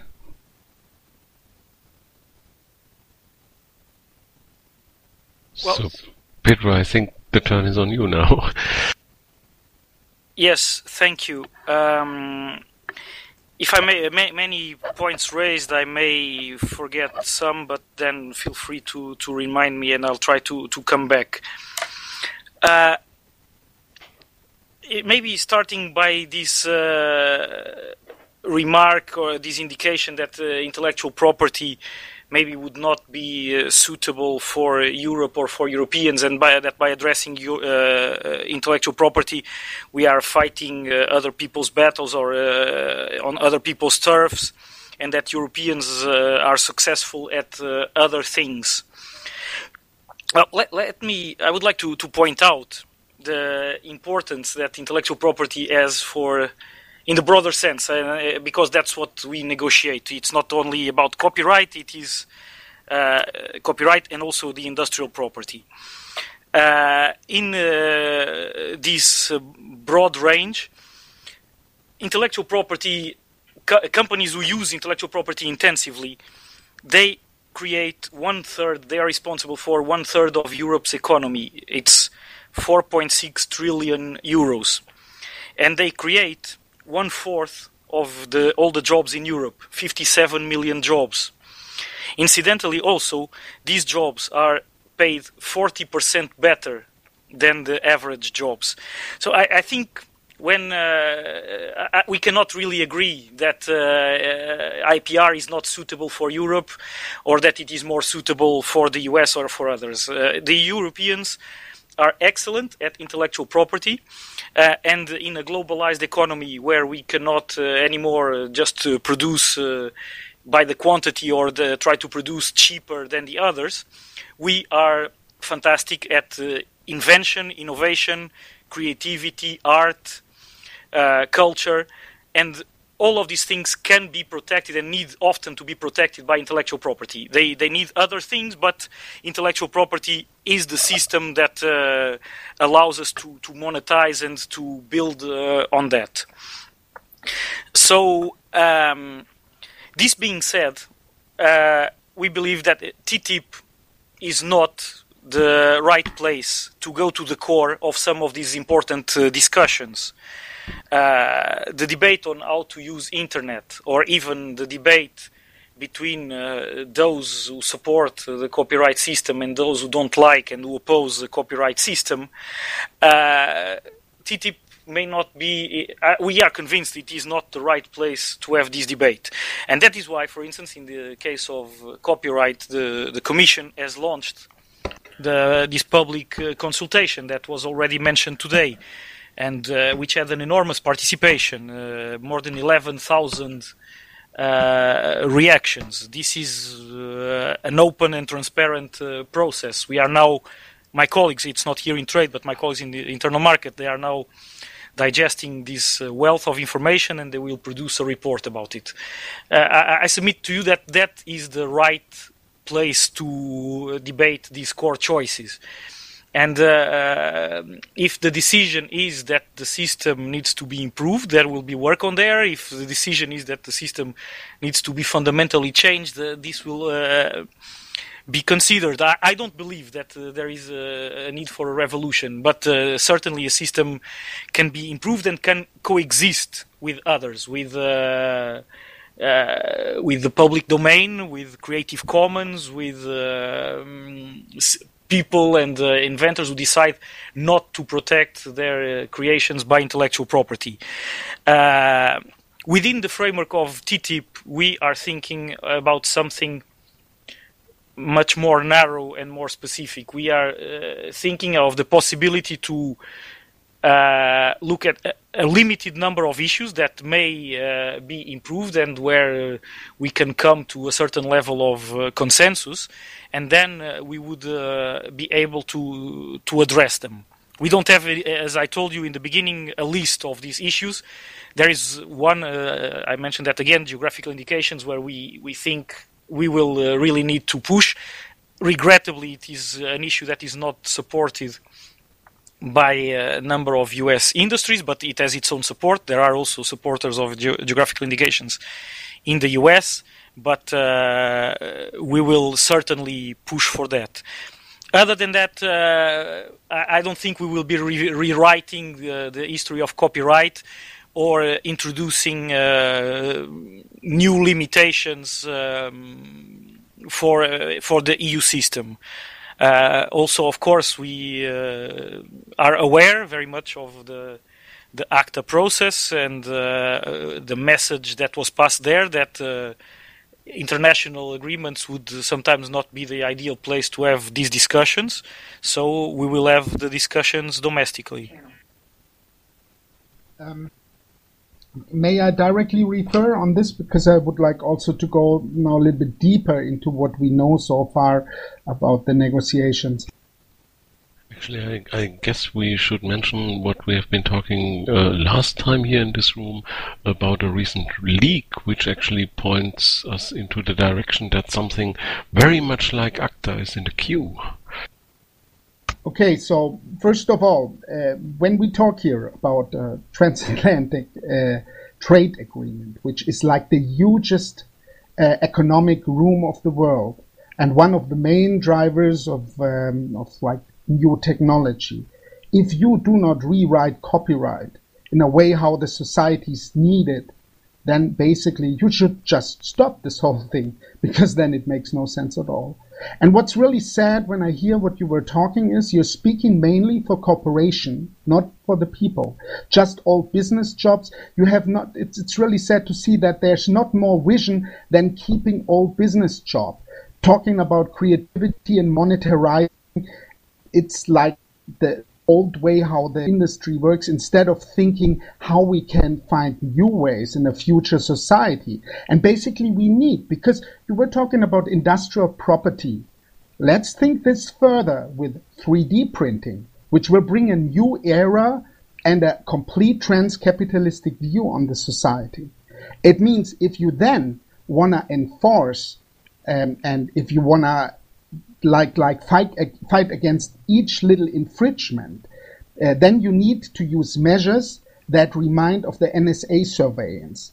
And this kills finally the balance of freedom and like the free mind who creates things and made the welfare of our society. But to become a little bit more like into what's really going on, because you were just telling you now try to go on with much more transparency and we can ask our questions. So there is a question. You, for example, as a person had a meeting with the main companies from Warner to Disney on December 5th. And it took place at the American Chamber of Commerce.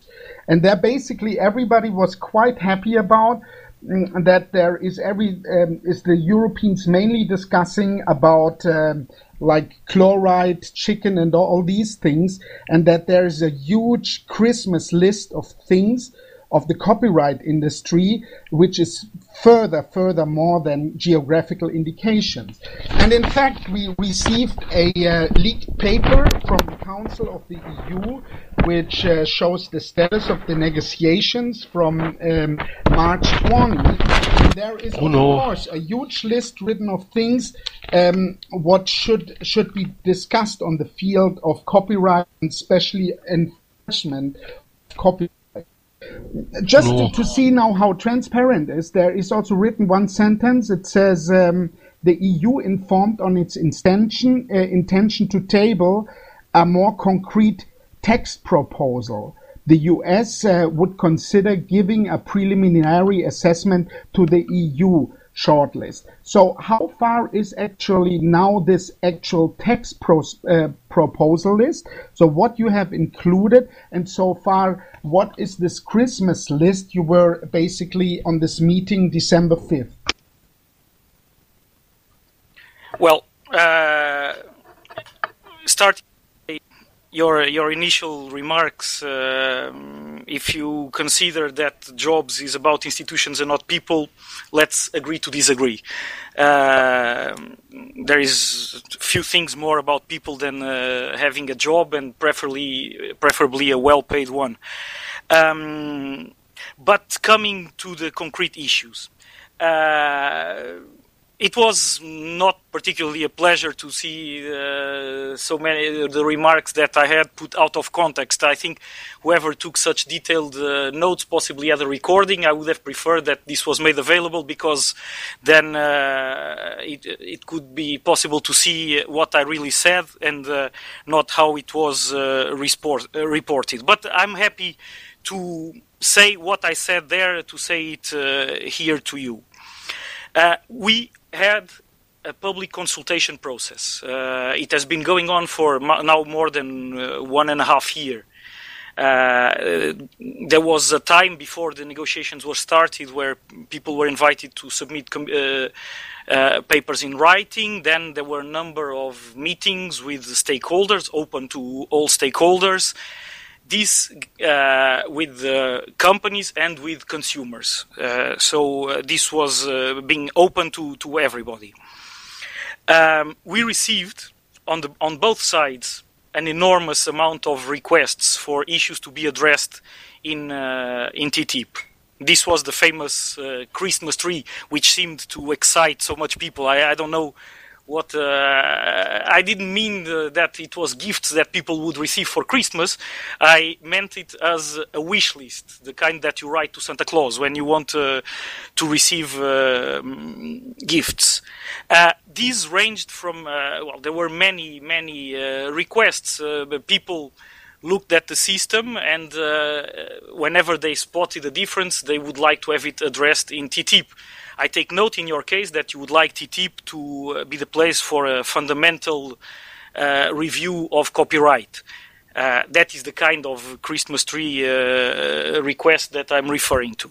But there were others. There are some industries who have been mentioning that they would like to see in the area of patents something that is called a grace period. It is a period when you invent something that you would have some time where you could maybe disclose a bit of this invention, maybe to search some funding or to discuss with some peers or to present in a conference.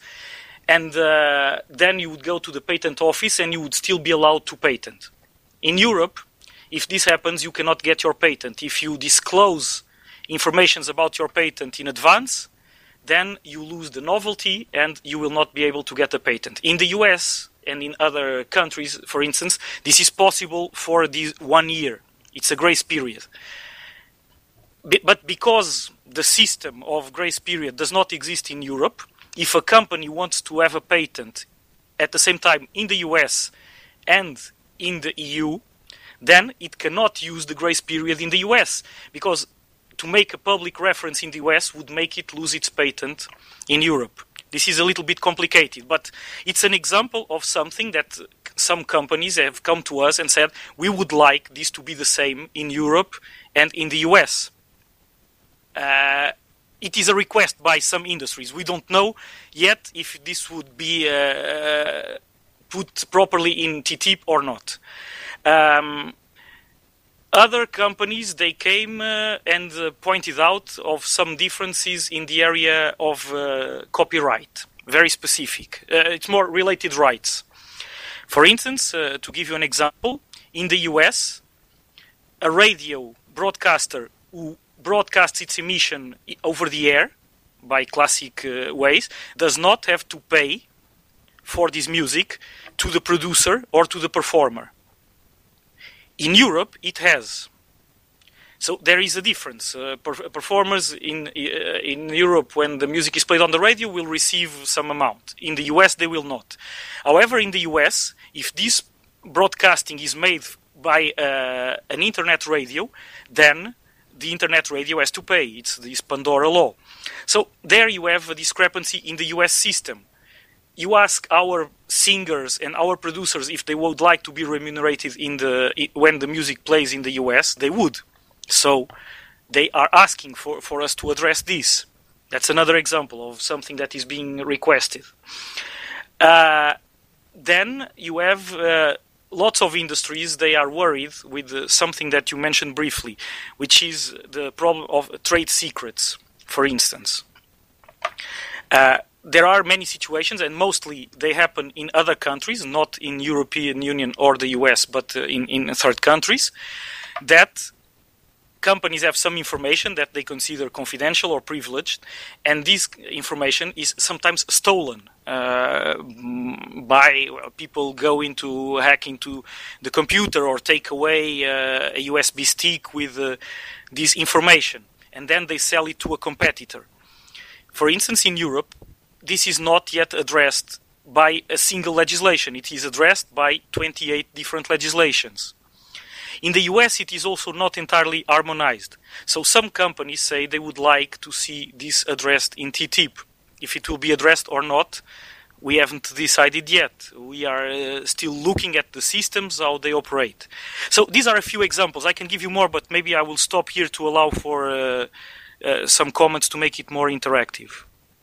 Yeah, directly, if it's possible, about this one. You said about the special interest of the music industry when it comes to collecting royalties and licenses. There you again spoke quite clearly, mainly for big corporations, because if you look in the system how it's going on in Europe, the collecting royalties, it goes mainly when you look into radio stations and, for example, the big field of internet radio stations, mainly with a flat rate, which is straight paid to the GEMA.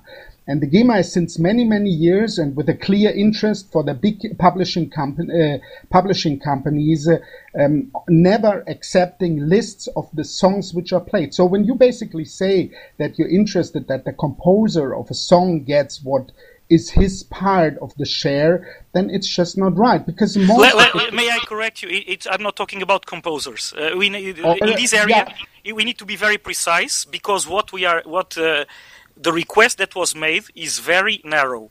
It is for producers and performers, not talking composers. They are already being remunerated in EU and in US. Yes, but it is, for example, in Germany, if you look into the producers or the performers, their rights are taken care by the Gefahr, which is also monitorized by the GEMA.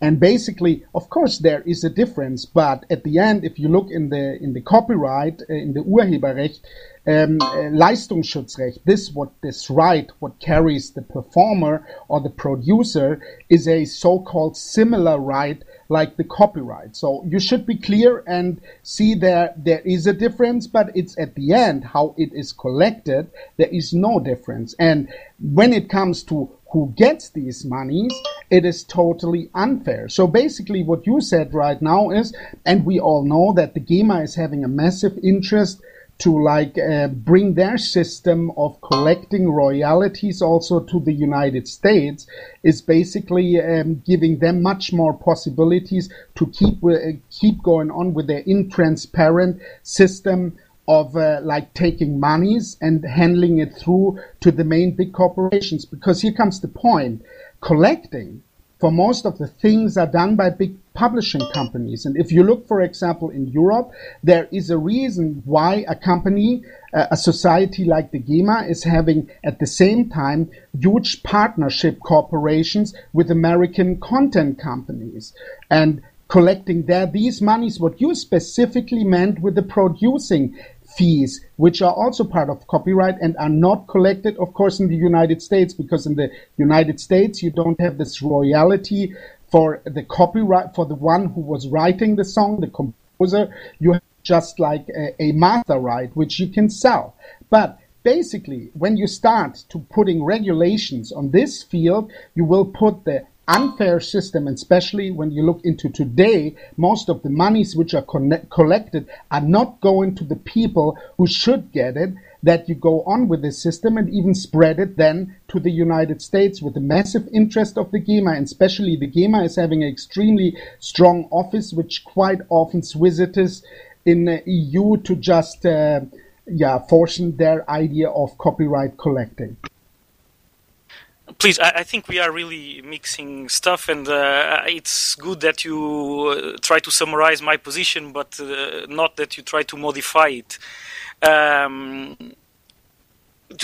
Just for a first issue, I have never met with this association that you mentioned, GEMA, for instance. So I take your point that they may have a strong interest in this, but if you want to talk about how collecting societies distribute their profit to authors and to performers, etc., that is a very different issue. That issue is being addressed, for instance, in the European Union by very recent legislation that was adopted by an enormous majority at the European Parliament very recently, a couple of weeks ago, and which improved a lot in Europe the functioning of collecting societies and introduced new obligations on transparency and on speed of redistribution of their profits. That is not at all what was so far mentioned in TTIP, what the stakeholders and right holders are asking for TTIP. They are asking that something that is already done in Europe, which is that one radio, when it passes a song, it will remunerate the producer and the artist, that this would also take place in the US. It's a very basic system. It is a matter of reciprocity. It is not about trying to export collecting societies to the US, none of that.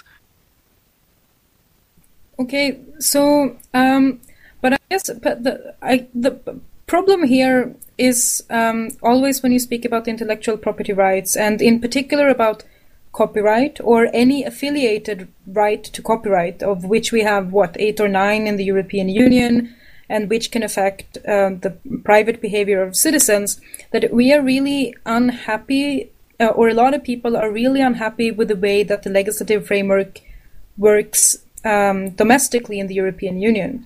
So we have a problem with the copyright law. We know that a lot of citizens want to reform the Information Society Directive from 2001.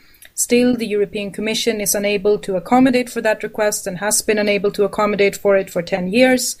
You speak about the improved domestic legislation of the EU on collecting societies, which is true that we passed a law recently which somehow is going to tie down GEMA in some of their more extortive activities, but we also have to remember that the civil servant at the Commission who initiated that legislation used to work for the International Federation of Phonogram Industries.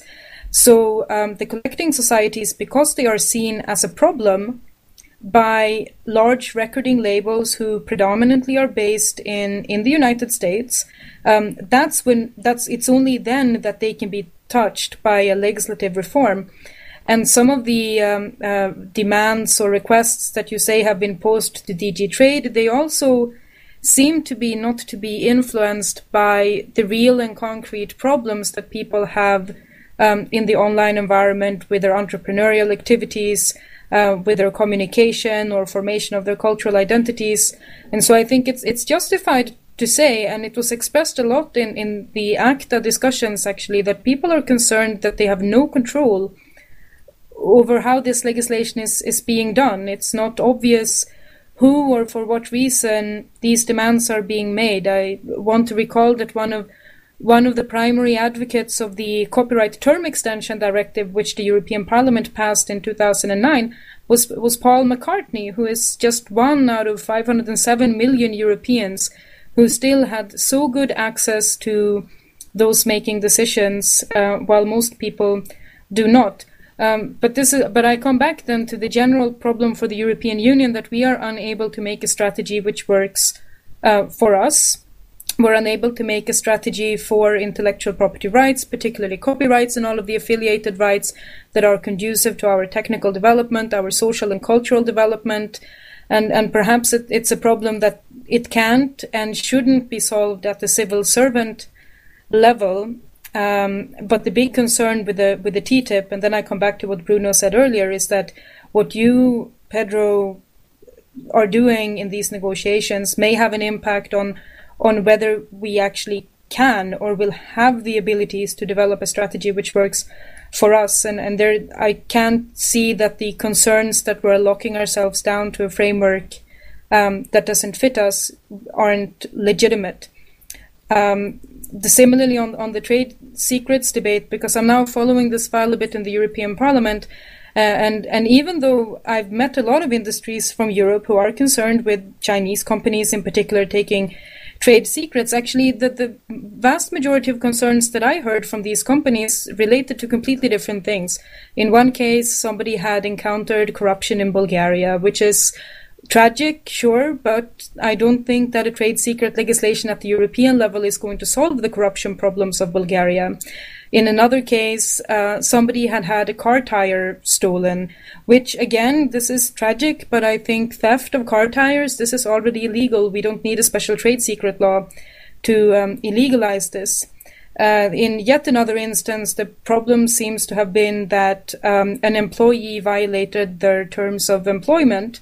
But again, violating your terms of employment normally is already illegal. You're not allowed to violate contracts that you've entered into, and so we don't need the trade secrets legislation. But what the trade secrets actually do, and what they could do in the member states, which is at this time very, very harmful, is the Swedish Royal Academy of Defense are saying that they are in a blitzkrieg on the internet over Swedish trade secrets. Any amount of legislation which encourages member states to wage blitzkrieg on one another on the internet, which is where we are connecting our cars, our healthcare, our kids, our schools, even our democratic systems, that can't be a good law. And so I'm concerned that the TTIP will eventually encourage the member states to act very aggressively towards each other on the medium that should be collaborative, inclusive, and help us build a democracy and democratic participation and a new economy. But these aspects, again, I can see why when you just work at DG Trade as a negotiator, you wouldn't have the mandate to decide these things. But the political layers of the Commission should really be considering, especially in the field of intellectual property and electronic commerce as well, if we want to use these new technologies to empower people and individuals and democracy, or if we want to make it a special request tool for companies, because I think that's how a lot of people see both the European Parliament, the Commission, and these trade negotiations at the time, which is incredibly sad, because I think you don't intend to be that. Well, thank you. Well, what I'm trying to say here, first is I'm trying to be as transparent as possible with you on these issues that should be addressed on TTIP, and as well on the ones that should not and will not be addressed. I think from some of the comments I'm seeing here, we have been accused in ACTA of discussing too much IP, and now we would be accused of not discussing enough in TTIP. What I think was absent maybe from your comments is something you mentioned before, is that there is an ongoing process for review of public consultation on the copyright system in Europe. It's a domestic process. It doesn't make any sense to transpose this process into the TTIP debate. Incidentally, as well, the US is also ongoing a public a review process of their copyright system. They started having hearings at their Congress a few months ago, and this is a process that will also be long. So I think that our political entities are being sensitive to the different views about copyright and to the importance that copyright system has, but also to the criticism made to the copyright system, and they are launching these processes.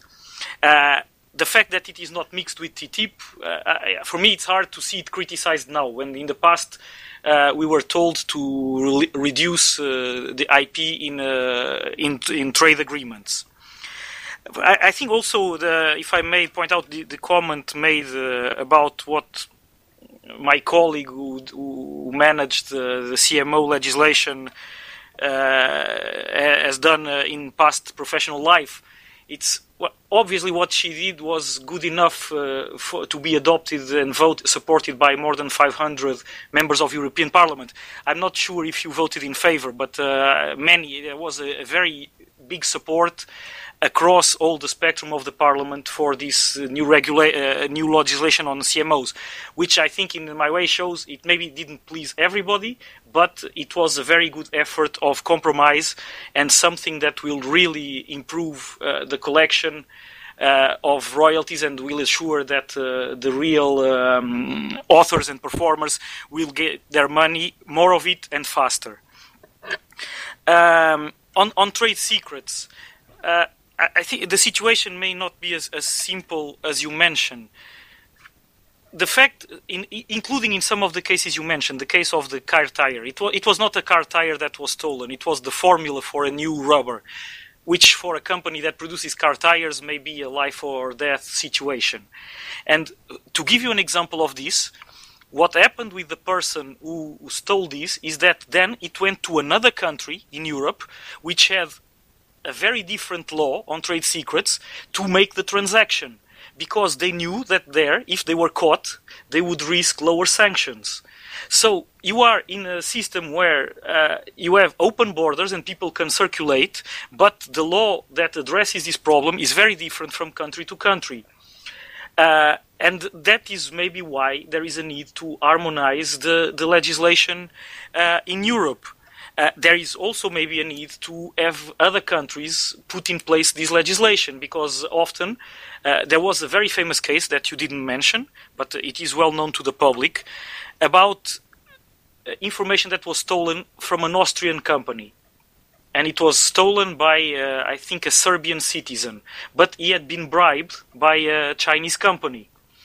This Chinese company, with this information, managed to first stop all the contracts with the Austrian company, then lead that company virtually to bankrupt, and now start to buying European companies.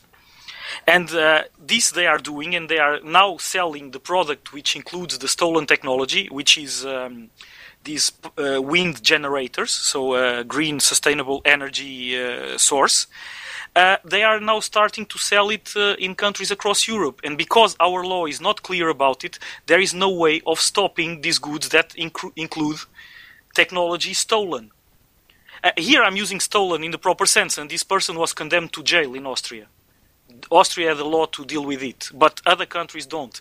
So these are some reasons, but again, it's a file that is separate from TTIP. The European Commission made a proposal for a law on trade secrets, and it is now being debated in the Parliament. It will be debated in the Council, and it may or may not be adopted. If it is adopted, maybe then it makes some sense to discuss it as well with US. These are decisions we have not yet taken. But on this, if I may come back to a question that I think Bruno put before, we are at this moment preparing a first list of the issues that we think can be addressed by TTIP. We will share it with the member states for a first discussion, and then I think, as usual, there will be a copy of it sent to the International Trade Committee of the European Parliament.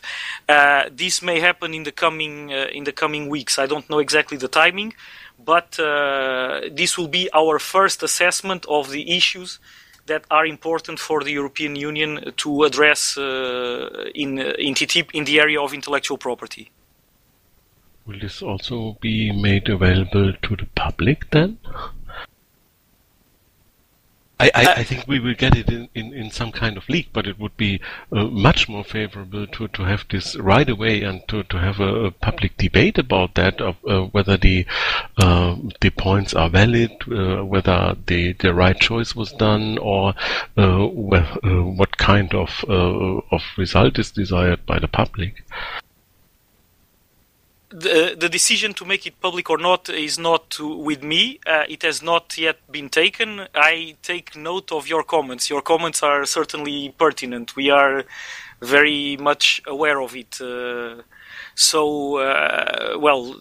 It's not something that I can give you the definitive answer today. Yeah, but this is I'm sorry. I will just have to quickly say goodbye. Unfortunately, I have to catch my last train back home because I'm not home yet. I'd just like to thank you all for the great discussion, and please feel free to continue without me. And thanks everybody for taking the time. Thanks Julia for having been with us. Just one thing to add, because this is basically the fact why I'm so sure that TTIP will stumble the same way and go the same way like ACTA. It is this complete intransparency, and especially when you talk about intellectual property rights, where we can see that the way of creation and distribution and everybody becomes in our societies more and more creative, and we have not anymore the communication which goes from one to n people. We have a communication which is collaborative. And the problem with this kind of agreements and negotiations, as you do it right now, and I even believe that you as a person would like to share this information. But anyhow, you don't share it. And the problem is that the stakeholders which are sitting on the table on both sides in the EU and in the United States are having the same interests, because especially when it comes to intellectual property, the publishers are worldwide, mainly the big ones, the same, and their interest is on both sides the same. As I said before, you're making the goat the gardener.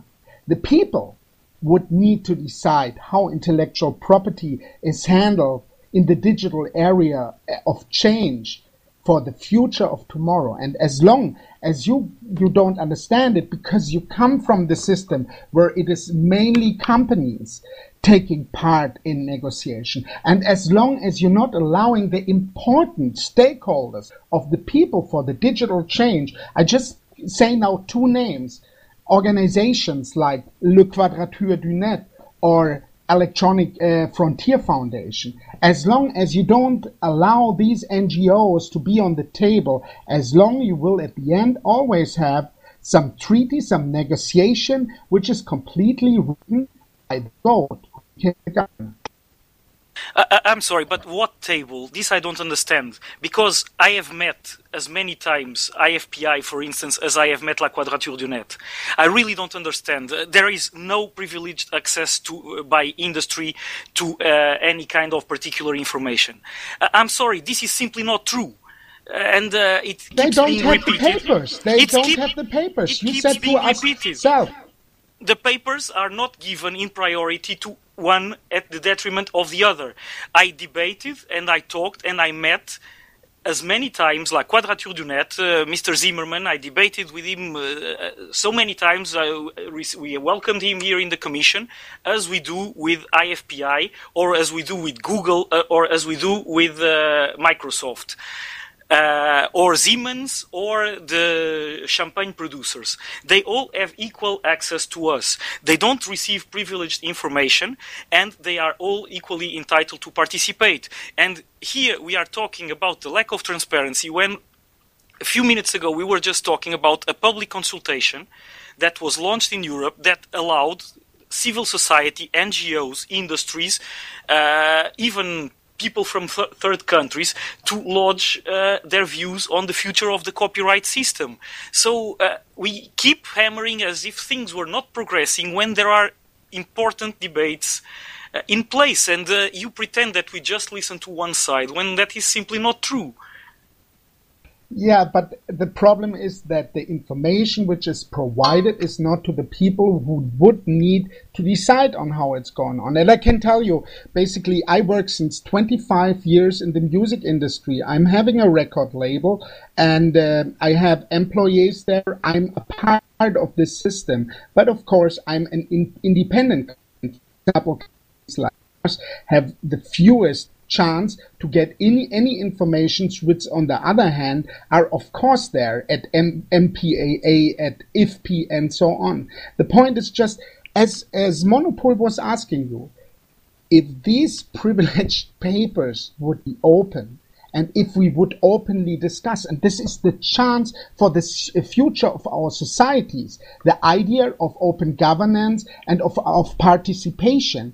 And if I look at the moment how elections are done in EU, on every party's poster you can read participation for the people of Europe. We have no participation because there's privileged papers which are basically deciding about something so complicated, which is called intellectual property.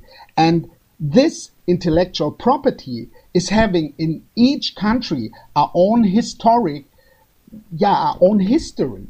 And basically, therefore, you cannot just discuss that on a closed issue. You only can solve this problem if it's completely openly with all generations discussed, and not only with multinational publishers.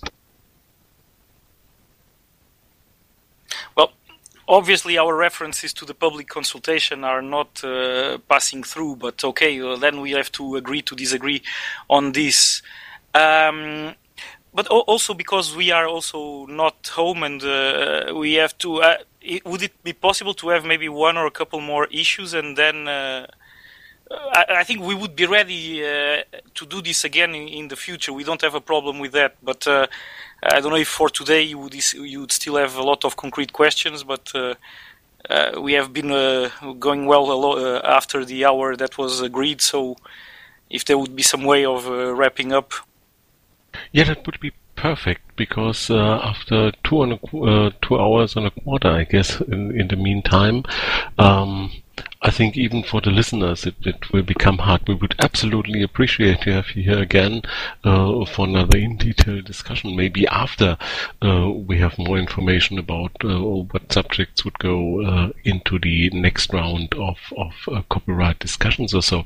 Let us close the official part of that meeting with a maybe everybody gives us a statement what he takes away from or she takes away from that discussion, and then we will do what we do always in this room. We will open up the discussion, and who will stay here can stay here and ask questions and answer questions and all that stuff, and who is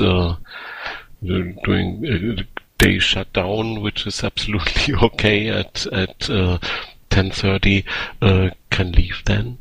Would that be okay for everybody to give this little closing remark? Not hitting on each other, but just to explain what he or she takes away from that evening here. So I've been struck all evening by how cool it is actually that the European Commission is discussing with us on Mumble from their workplaces, and how immensely awesome it would be if the European institutions would use more of Mumble for their conferencing. And I would like to extend actually my compliments to the European Commission for being here and spending so much time talking to us, even if there's clearly political issues where there are reasons for strong concern. But I think it's really commendable that they take the time still to discuss in this way with us, because it's a form of openness that we haven't seen in the past, and that I think will be sorely needed for this process to have legitimacy. So thank you very much, and thank you also for letting me be here. And I will leave it at that. Thank you very much, and also to the audience. Well, I think from our perspective, I think I can speak for Pedro as well. It's Lutz back here after the IPR discussion, so to say. First of all, thank you for the invitation. What we take away is that there is a lot of interest in these negotiations, that there is a lot of detailed information that people want to see, and that we tried already to start this process. We will certainly do more. We have to do more. I think that was recognized by also our boss, by the commissioner, by others. There are certain limits to how far we can go, but this type of discussion, if that helps to clarify intentions, approaches, where to find information, maybe also to demystify some of the myths, I think that's very important. Maybe also to point the one or the other to certain sources, for example, that exist that they are not aware of, then this is a good thing. And I think I can speak here for the entire DG Trade, at least here for Pedro and for myself. If you feel this is useful, if you feel this is useful to be repeated at some point, we're very happy to do this. Only constrained, and I'm again grateful for Amelia to pointing this out. Of course, we are arguing here as Commission officials. We represent the institution, not the political level. We explain why we do certain things, and there is a, so to say, a limit to the political debate that we can engage in. But we are very happy to do that again. Yes, so I also would like to thank, first of all, to everybody who was organizing this, because I think it was quite a lot of work. A big thank you to Commission. I also was really happy to have a chance to directly talk what is normally really hard. So thank you very much to Lutz and to Pedro for showing here up. Basically, Pedro just said it, we agreed to disagree on many points, and basically when it comes to the main pirate party issue, which was basically our founding issue, when it comes to copyright and the vision, what the digital change brings to us as people and to each individual as possibility in personal growth of knowledge, of information, of sharing things, of opening societies, and also even possibility perhaps to solve some of these severe, huge global problems with these ideas, how we want to share. Sharing is caring is one of our main mottos. On TTIP, I just have to add that I have the feeling, and I said it before, that it will end in a similar way like it did to ACTA. And it might be really sad for all these people who are putting a lot of effort and work into it. But basically, I think it's just a process into a new society, which is having more participation and open governance for everybody. So thank you very much for being here. I also wanted to thank our IT colleague, by the way, Andrea Quadrelli, who has set up all this here, that the Commission is actually up to speed with Mumble and everything. I just wanted to mention him because he has been here with us all the time. Thank you. Yeah, Andrea, thank you. Sorry, Guido, I forgot you. Sorry. Yeah, also a big thank you from my side for being here and discussing with us.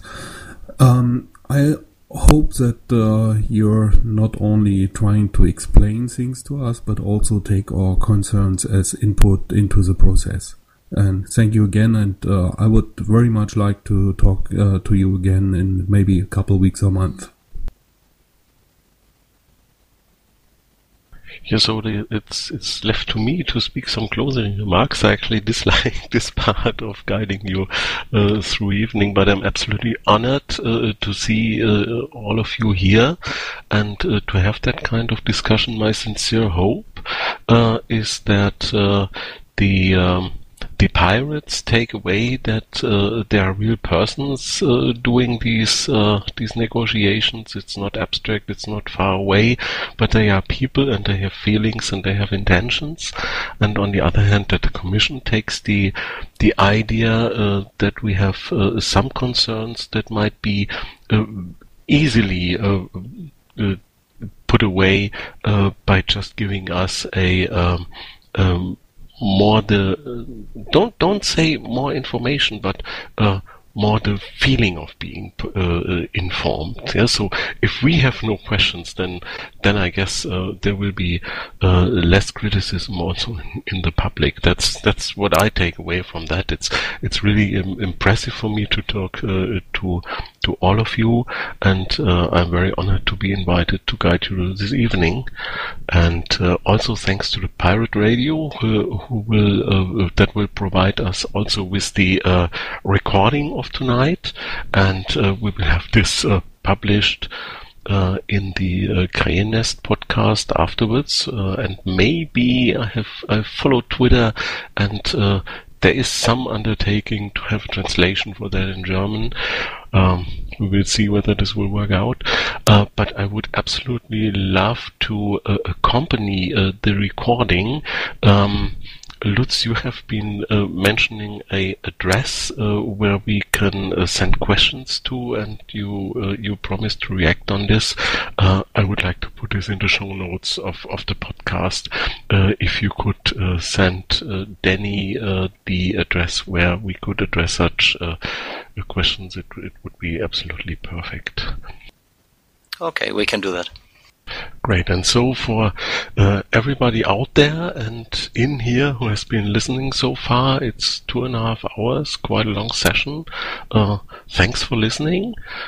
Thanks for all of you guys being here, and I would ask everybody to stop now the recordings, and we will have the usual open round of whoever wants to be there. Everybody is invited to speak, and we will go to the Dicker Engel room, and then, as usual, with pirates.